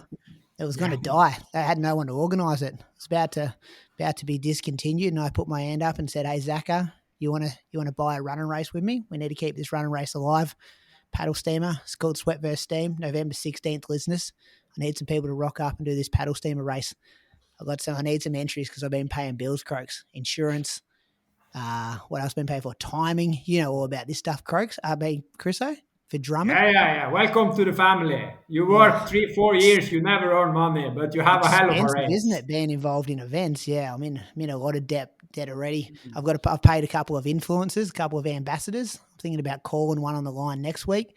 So any listeners around the Chukamoama area want to race against a paddle steamer, unique experience, come see me, November 16th. Can't afford to fly you out, Chriso, but I might be able to get you some petrol in your car, Croaks, to come down. Is this all because you got dumped from pacing Sydney Marathon this year? This is a bit of a whisper / rough year for me, being dumped by Lululemon and dumped by Sydney Marathon pacing. Can I just say though, you paced last year to a women's all-comers record, and you don't get invited back. Nailed the job. I heard a whisper that instead of having an Aussie like yourself, you know, they're going to fly internationals out to pace the lead women. Correct. It is a world marathon major now. They don't need the guy from the Chukamoama. Fly you up there, put you up for a couple of nights, than it is to fly somebody from East Africa to pace. Brady is not in the club. knows about the economics of world marathon majors, don't you? You need to be in the club, Croker, when you're in the majors. But why is this so managers can just fill their pocket? Yeah, and like in London, Nick can have pacers, so they give back now. What about my boy? What about my boy down there in the Chukamoama? He's now put himself in debt. He's in 10 grand debt from buying a paddle steamer race. I think after Julian entered the race, Julian, when he entered the race without a bib, they just banned all inside running. No, we've still got a good relationship with Gold Coast. Brady. But yeah, thanks for sticking up for me, Krogs. But we'll be still in action somewhere on the road there. Listen to question before we start getting in trouble again. All right, this episode's listener question is proudly brought to you by Precision Fuel and Hydration. Now, this is a question from myself because it's been a bit of a dilemma for me when it comes to long runs. When should you do long runs in super trainers like a Super Blast, Neo Vista, or even the shoe that I wore on the weekend, the Brook shoe? And when should you do them in traditional trainers like a Pegasus? And when should you do them in the best shoe you have? Yeah, super shoes. Race shoe, super shoe, yeah. Yeah. The reason why I ask is I always felt like, well, particularly for the marathon, I feel like the reason why the old marathoners were so great was they were out there for 2.5 hours over the hills in old shoes, banging up their legs, building all of this strength. And that was what the marathon was about. Whereas I can put these super trainers on now, go and run for 2.5 hours. And one, I can sort of get rolling, but not feel like I'm working too hard at all. Am I still getting the benefits? I don't know the answer. The only thing I know is that if you're going to wear a pair of new super shoes, you need to have done some long runs in them. Half of all Puma athletes was DNF in Boston and London because they haven't used the Fast R3 shoe before the race. So, yeah, and Grövdal, she was putting up a new pair of Adidas shoes and she did not finish at 30K. So you can don't do that rookie mistake. But of course, you don't need to have that shoe for every long run. But you need to have them at least for one. And I guess I'm not talking about marathon-specific long runs either. I'm just talking about your standard go and run for 2.5 hours. 2 hours at 4:05k pace to 4:20 to 4:30, something like that. Maybe. I almost feel like, sorry, Chris. I was just gonna say, like, I almost feel like I'm cheating the long run now by wearing a super trainer. But then I look at it by, I'm 45. If I get through 2.5 hours of aerobic conditioning and actually protect my legs, then maybe I can train better the week after. Like, I don't know the answer either. And like, who who could tell you the answer? Is it a physiologist? Is it a biomechanist? Is it, I don't know. Maybe the better the shape, the worse the shoe. So if you feel really good, you are But rolling. you know with Croker, the better the shape, the sharper the brain. But maybe Croker, when you're starting to rolling these 4 minutes for 2 hours in Mulligan with this new Brooks shoe, maybe you step a little bit down. You take a shoe that is a little bit heavier, and you feel that the body is clicking. You feel good on the Mondays. You feel that you're able to handle the distance. Yeah. I feel like the tear down shoe is also very good. So so what do you put the Vomero in? Yeah, it's probably in between the Pegasus and those shoes that I listed. The Vomero is for the bowling club. Forget about the Vomero. It has nothing to do with running. No, the Vomero is good. Just the standard Vomero. I would put the Nova Blast. I like the new Vomero. I think that new one, that Vomero Plus, that's I don't think I could get rolling in that. But you see, Connor Mance did like a workout in it. Did you see him the other day? I think he did something like 32K at like 325K pace. So obviously he can get rolling it, but that just seems like a lot of shoe for me. Yeah, too much. The walking shoe. A super trainer, maybe you then go and find more hills. So the hills are the ones. The hills are what giving you your strength. I don't know. What do you do your long runs in, Brady? Like, what are you doing your 2 hour 20 just easy run in at the moment? Oh, yeah, I reckon I've been mixing between the Vomero, a pair of Nova Blasts. What's that Adidas SL Evo? I bought a pair of those. They're a bit lighter. That's like a super trainer, though, isn't it? It is, yeah. Yeah, that'd be more super trainer. That is up there with this Super Blast, this new from Brooks, and this Adidas SL. Those 3. Yeah.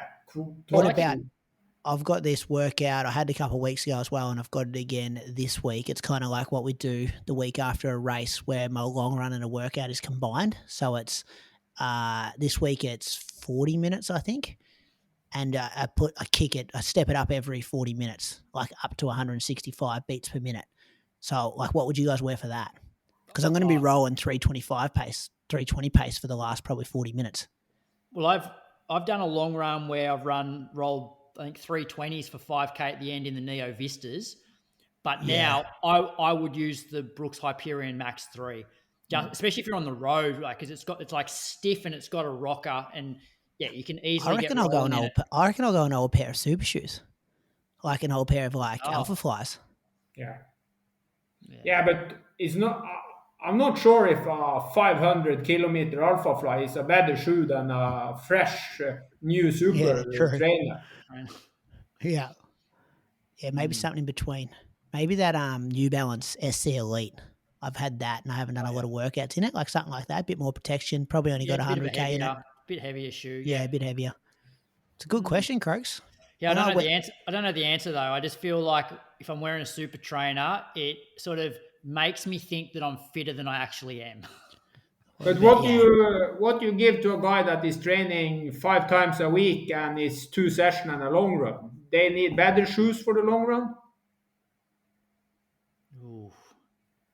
I don't know. Do you look at it in terms of if they're training less, maybe in a more traditional shoe they get a bit more strength gains from that run? Can be. Yeah, I don't know the answer. When I met Chriso in Valencia in 2022, he organised a shakeout run, like the 20 minutes in the Valencia Park, the old riverbed that's dried out, beautiful spot to run. He brought all his Norwegian mates, Croaks. Guess what they're all wearing? Super shoes. Race shoes, yeah. 20 minutes. They got a lot of money over there, though. You are rich, you have a new pair of shoes, and you have 1 day to your race. You need to try the shoe, and you try it the day before the race. You should have been trying it the weeks leading in, and you want that special feeling on race day, putting your race day shoes on, not for the 20-minute shakeout. Hey. I remember at Lake Biwa, Jake Robertson rocked up to the buffet breakfast wearing his 4%. Love that. Love that. Your mate. All right. Thanks to Precision Fuel and Hydration. Visit precisionhydration.com and use the code IR-Spring 2025 for 15% off your first order. I did an order today, actually, Croaks. Thanks to the team from What'd you Precision. order? I ordered same order every time, just a shitload of those 90-gram pouches. Which is I've been using the drink mix for my treadmill sessions. Carb only. Yep. Yeah, I mix it up, and it's then actually nice, isn't it? when I jump really off, nice. In between either my 3-minute reps, 6-minute reps, go and have a drink. Yep. Yeah. Yeah, I've got 6 by 10 minutes on Thursday morning before work, and I'll have that on the treadmill. 6 times 10. Yeah, 5:30 a.m. before school. 1 hour workout. Now we are talking. Yeah, this will be the biggest one. The workout doesn't worry me. It's like teaching for 8 hours after that, and then the 45-minute double that afternoon. That will cook me. I'll be cooked Thursday. What's coming up, Croaks? Looking after Collis tomorrow. Not much this weekend, I don't think. Diamond League in Poland Saturday. Oh yeah, that's what's coming on. Oh, actually, you know what I'm doing? I think on Thursday night I'm interviewing our new steeplechase record holder, Ed Trippus. Oof. Mama. I've been re-listening to the original interview he did with Matt Whitbread. Take Sean Crichton with you. Go together with Crichton. Will be phenomenal. I've been pushing that. Chris. Ed is a smart guy. No, I reckon we just do 2. Okay. Yeah, but we're messaging him all the time. Croaks, can you please get Sean Crichton back on? Ask him about what he thinks of the current state of running. What's he 7 years since we had Crichton on the show. Bring him back. He messages me every weekend when the footy matches are on. So, and get back to Dee Costella's place and cook another barbecue. That's what Chriso wants. Interviewing Ed, I think, Thursday night. Yeah, but with Croker, the better the shape, the sharper the brain. Well, we've got some Aussies in action there as well. So Lyndon Hall, Sarah Billings, Georgia Bell. She's not Aussie, Croaks. No, I just put big names. This is the big name, sorry. Sagai, Wajelchi, Chebet. Who's that? Wajelchi. Wateji. She was 3rd at the Olympics. No, she's 4th at the Olympics.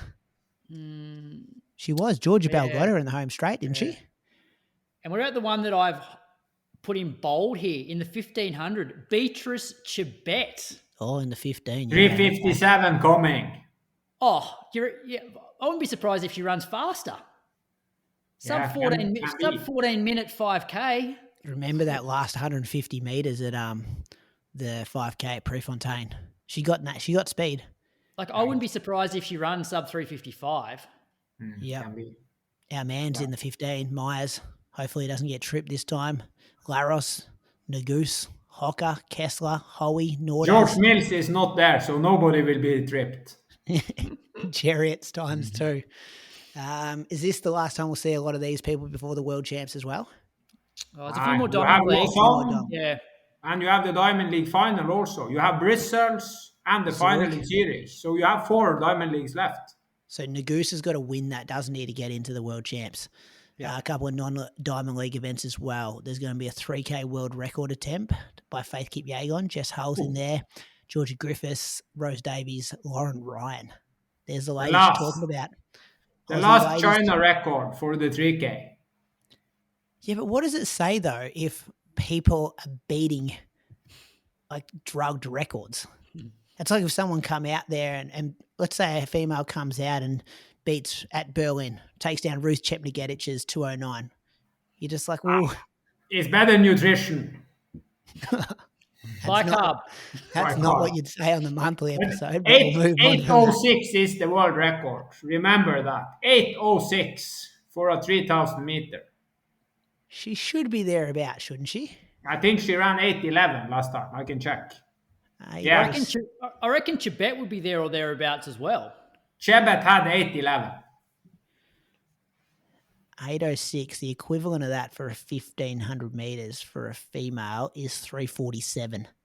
Yeah. And what did it equate to a 5K? 4:05 mile. A 5K equates to 13:54. Yeah. Similar level at the other events now. On your money. Keely Hodgkinson, she's going to make her return to racing. Claudia Hollingsworth, Abby Caldwell, Kat Bissett, hopefully racing, not a pacer. So that's good. Heaps of stuff to look forward to this weekend coming race-wise. Quick announcement here as well. Sydney Marathon, 2.5 weeks away. We will be doing a couple of events up there.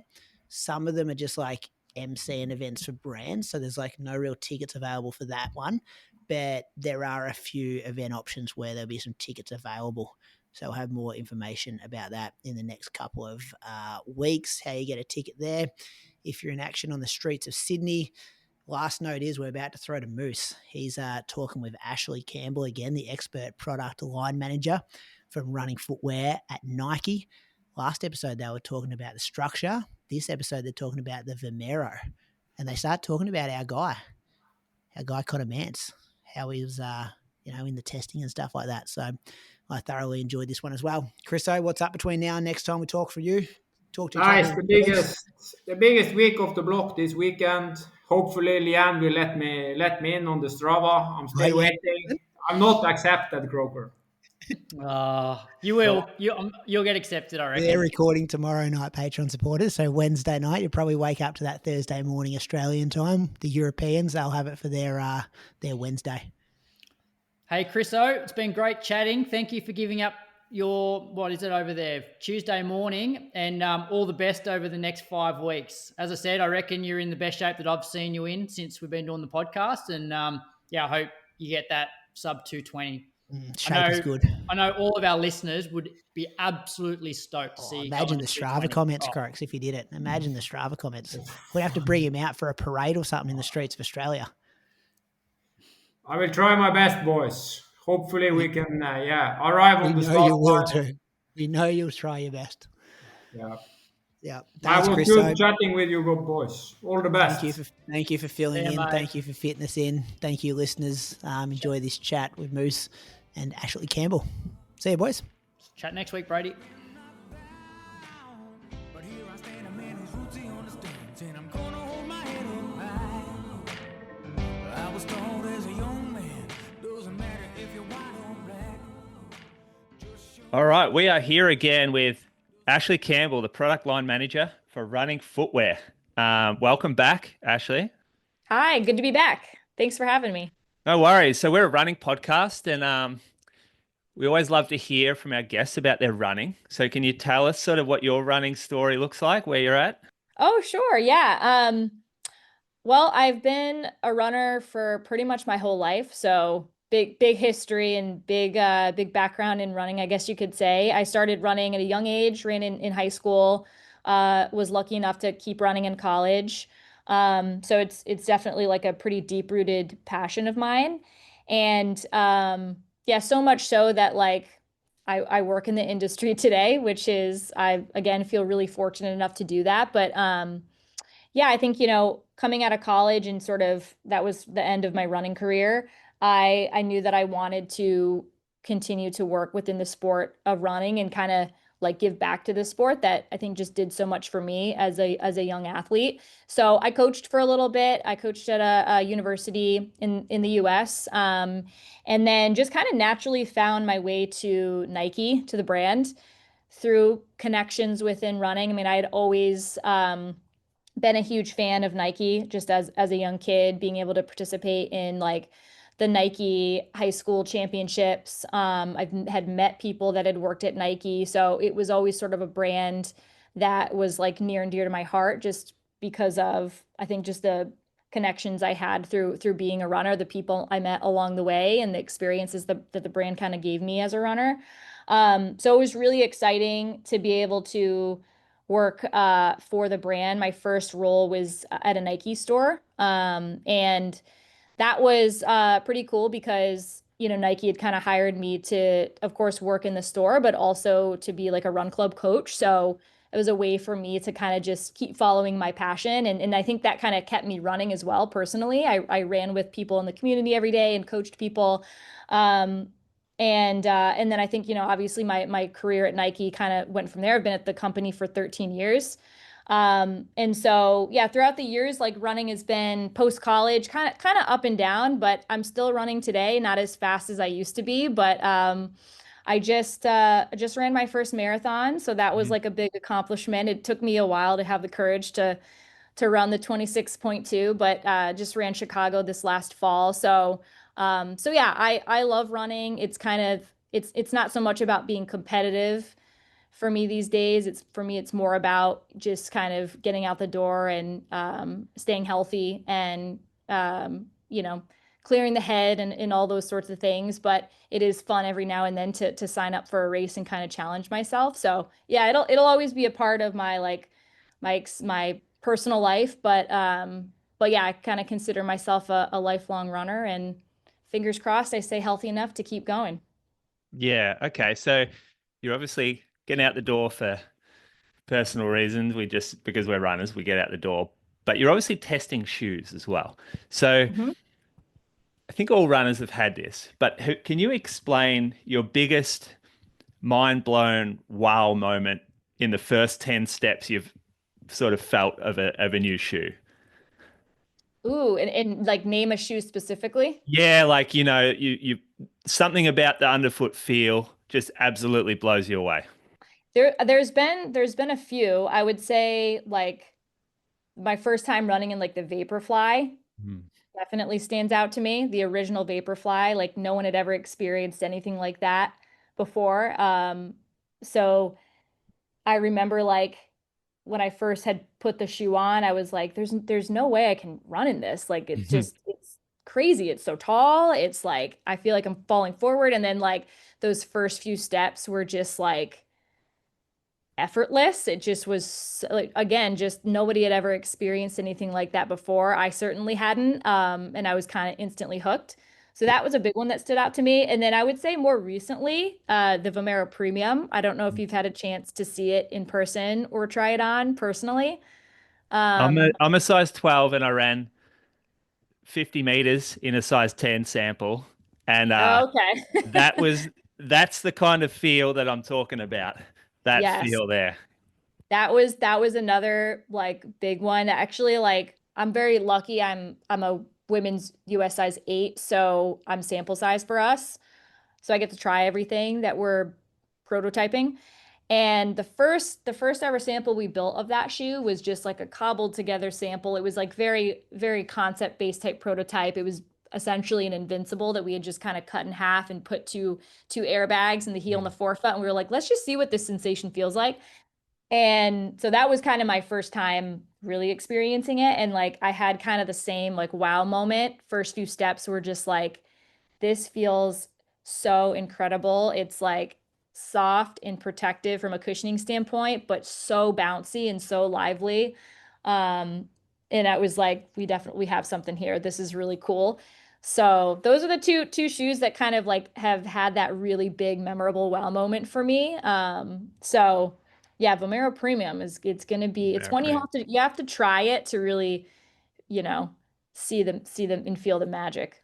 Yeah, agree. And this is still relevant. A little bit of a sidetrack, but I came over to campus in 2019, and we went for a run with John Dimoff, and Yep. he was running along in this shoe that just didn't quite look normal. And at the end, we sort of said, "Hey, John, show us what this shoe you're running in."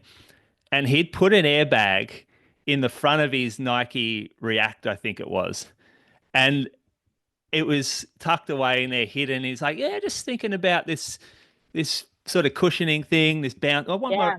I want my easy shoe to feel like a bit more racery or a bit more bouncy." And I'm like, "Oh wow, like you guys are that's like 7, 8 years of concept sort of testing before the shoe even comes out." And that's something that I don't think listeners quite understand is how far Yeah. out you guys are thinking. Yeah, I mean, like that happens a lot here at Nike. If you just walk around, you'll see like pretty wild prototypes and things that we're just testing and Mm. exploring. But yeah, I mean, I work on the inline side of things, so I'm working on shoes that are, you know, in market or going to be in the market, have been sort of officially line planned. So we work about like 2 to 3 years out, so still pretty far out. But our innovation department, who John Dimoff, he still works in innovation today. They can work 7, 8, maybe sometimes even further out. 7 to 8 years out. So it's pretty crazy, and we're really lucky we have um, such an amazing like innovation department. Like such an incredible resource. They can take the time to obsess about like and really kind of build and craft like what the future of running is going to look like. So it's pretty cool. Yeah. Yeah. I was shocked by how creative and how experimental those guys and girls were. Like it Yeah. was really, that was another mind blower for me. Yeah. So we sort of touched on it, but Vomero now, we've seen all three shoes. We actually received our Vomero Plus ready for a upcoming launch yesterday in our store. Great. And Nice. there's such an exciting this is the most exciting for me, the most exciting silo, because I see the most amount of runners wearing something from this silo for me, myself personally. So can you just talk us through like the classification of the Vomero silo lineup? Yeah, so it stands for max cushioning for us. So hopefully that is really like intuitive and clear to the consumer. So any Vomero is going to provide that maximal cushioned experience. And the benefit that we're really driving with Vomero and max cushioning is that kind of impact protection and comfort. So that's what all three Vomeros will be intended to do, is to provide really soft, cushy, plush, comfortable experience for your daily miles. Obviously, all max cushioning shoes are great for your easy days, your long runs, recovery runs. So all of them are kind of built for that, but similar to kind of what we're doing in the structure silo, it's really about offering different experiences and different levels of benefit as you go up. So we'll have our Vomero Icon, our Plus, and our Premium. And each will, as you go up the silo, you're going to get a little bit more cushioning. But the experience underfoot is also going to be different as well. We know there's so many different preferences that exist within the world of running, right? Some people like a really soft shoe. Some people want something a little bit firmer. So this is kind of our way of being able to deliver max cushion to everyone, no matter what your preference is. Hopefully we have something for you.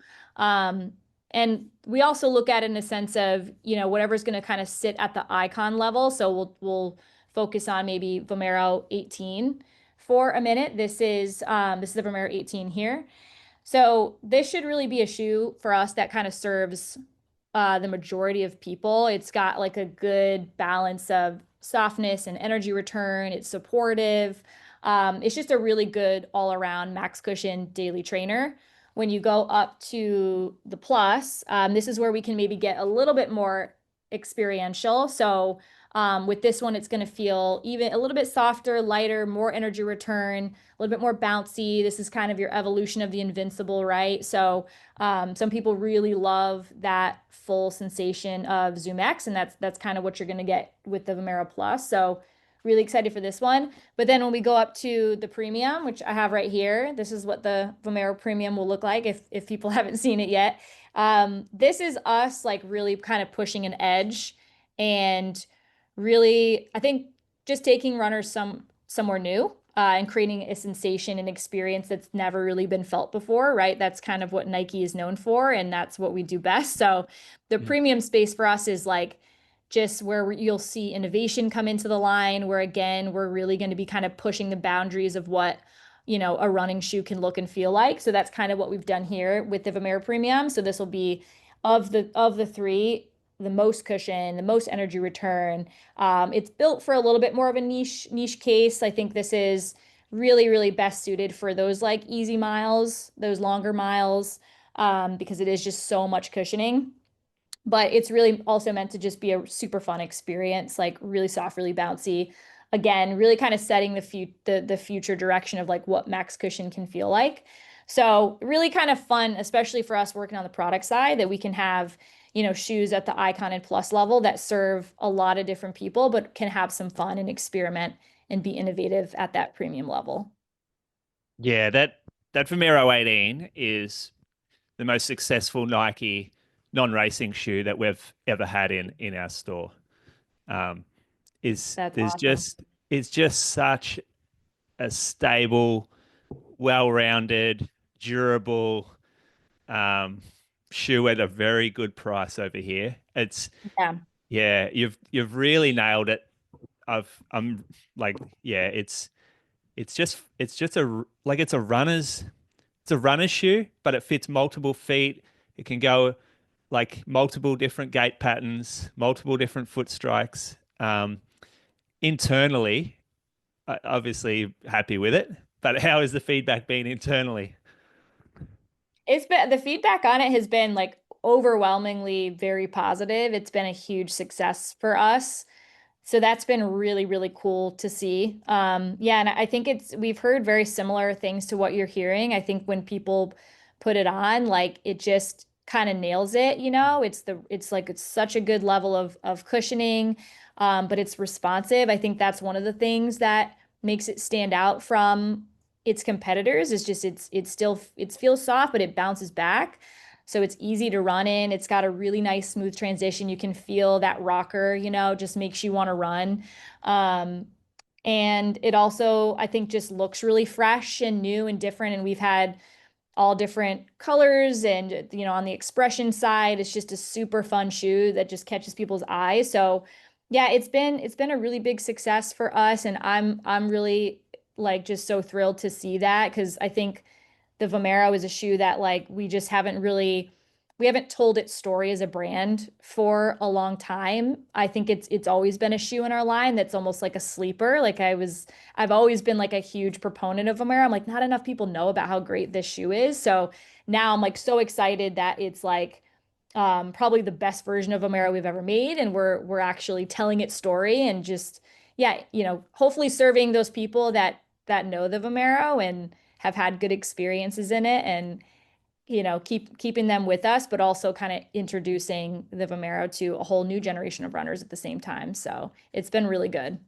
Well, that's the key there, I think, is that if someone's coming to buy their first pair of running shoes or they're a one shoe kind of operator, you've just got that shoe now. It's just a stable rear foot. It's got a nice high heel pitch, which a lot of the brands are moving away from.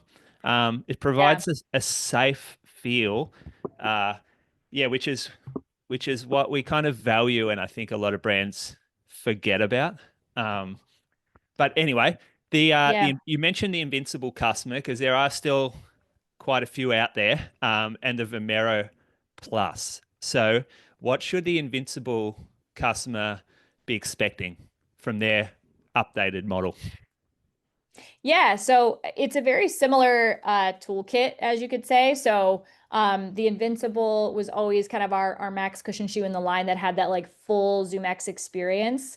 ZoomX for us is kind of our super foam. It's the foam that we use in some of our racing shoes. So it's our lightest, softest, most responsive foam, if anyone's not familiar. But the Vomero Plus will have, again, kind of a similar midsole setup in that, again, it's giving you that full ZoomX foam experience underfoot. But I think we learned a lot from prior versions of Invincible in terms of like what works and what doesn't work. So we really tried to leverage a lot of those learnings, solve some of the problems that the Invincible had and apply that to the Vomero Plus.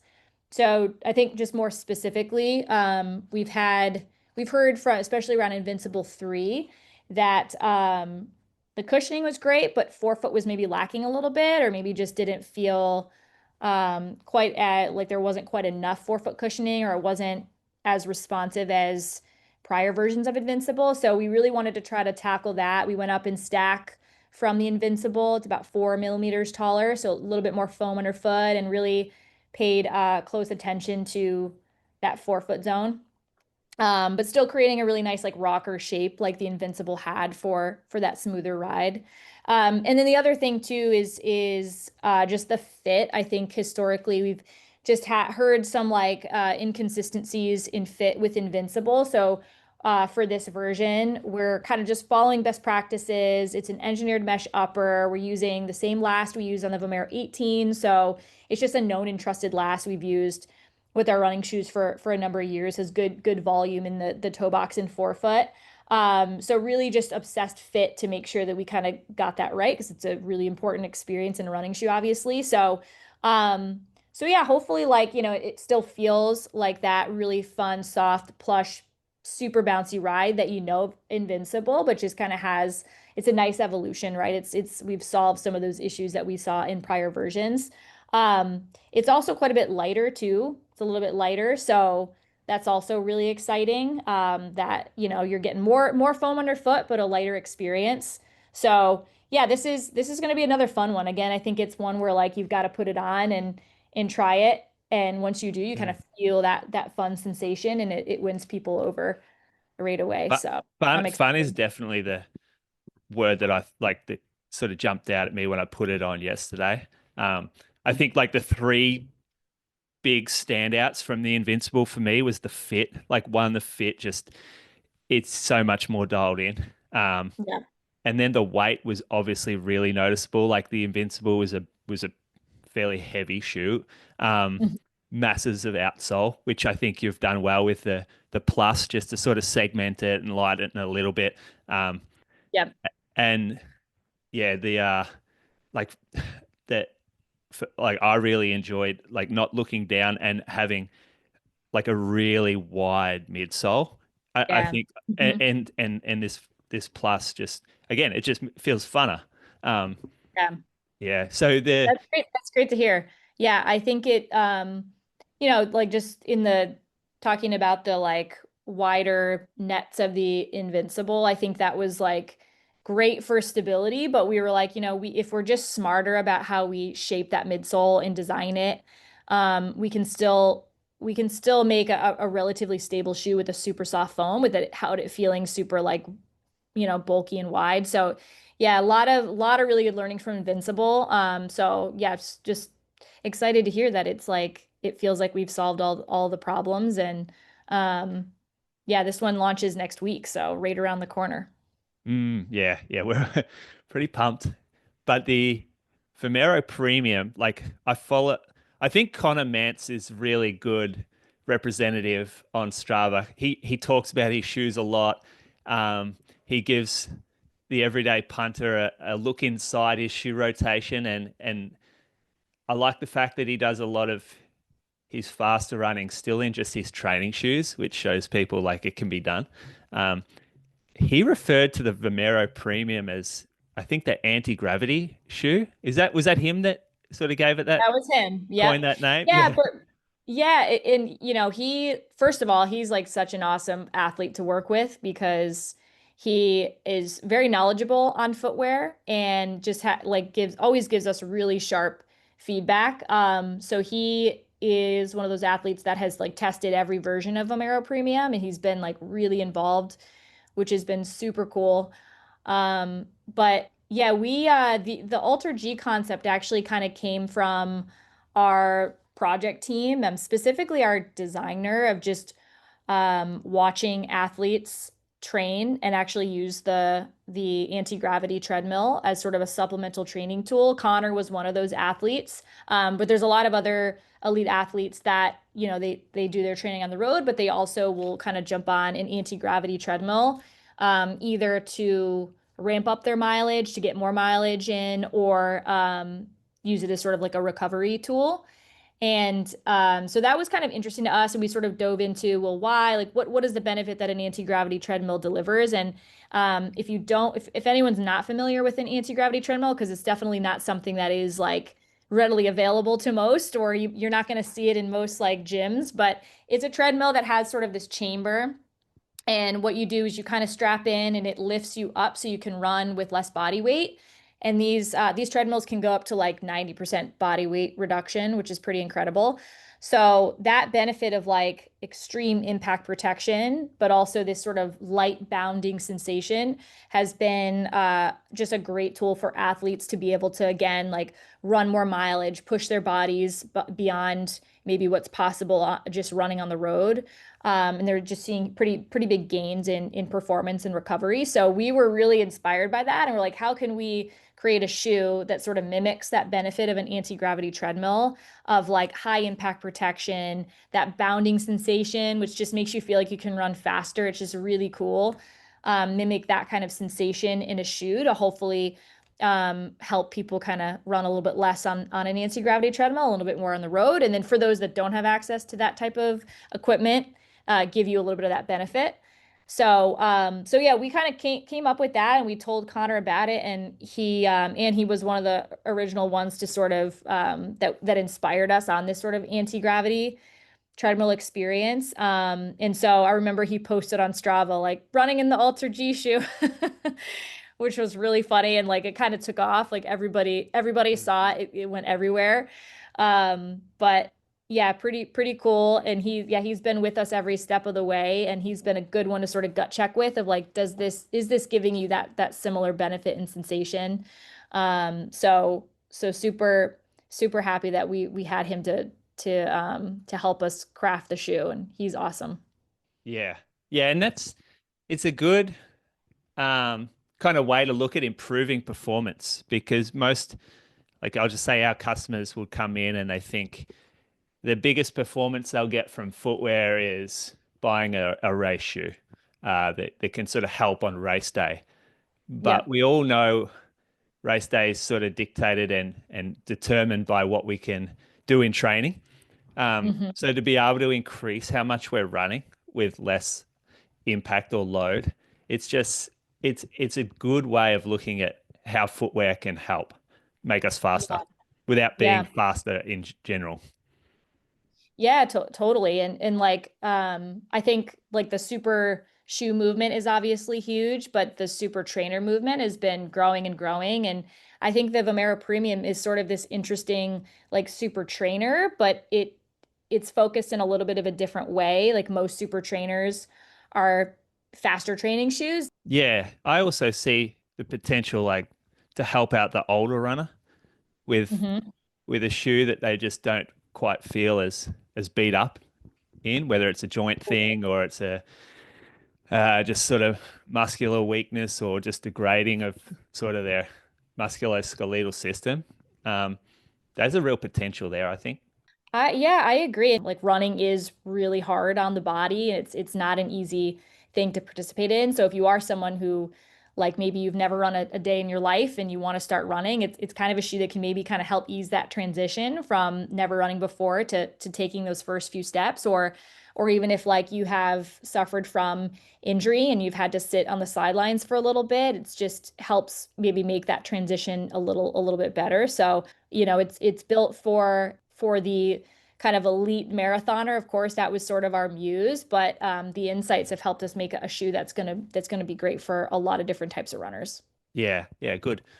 Hard to see where you go from here, considering like the Vomero 18 is top of class. The Vomero Plus seems to have dialed in everything the Invincible was missing, and you've got just like this niche concept shoe that's so smart. Like where do you go with Vomero lineup after this?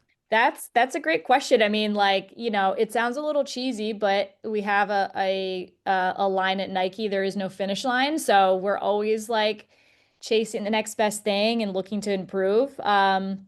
And max cushioning is like a big focus for us. So yeah, I can't say too much about where the future is going, but I can say we've already started to work on stuff for 2027 and 2028. Which is really exciting. I think it'll be a balance of like consistency because, runners, once they find a shoe that they love, they don't like the worst thing you can do is change it and, take that experience away, or it just, it's not maybe seen as something they can trust. So we have to balance consistency with innovation, which is really what we're kind of working through right now. But I think the future for us will be always continuing to push foam development.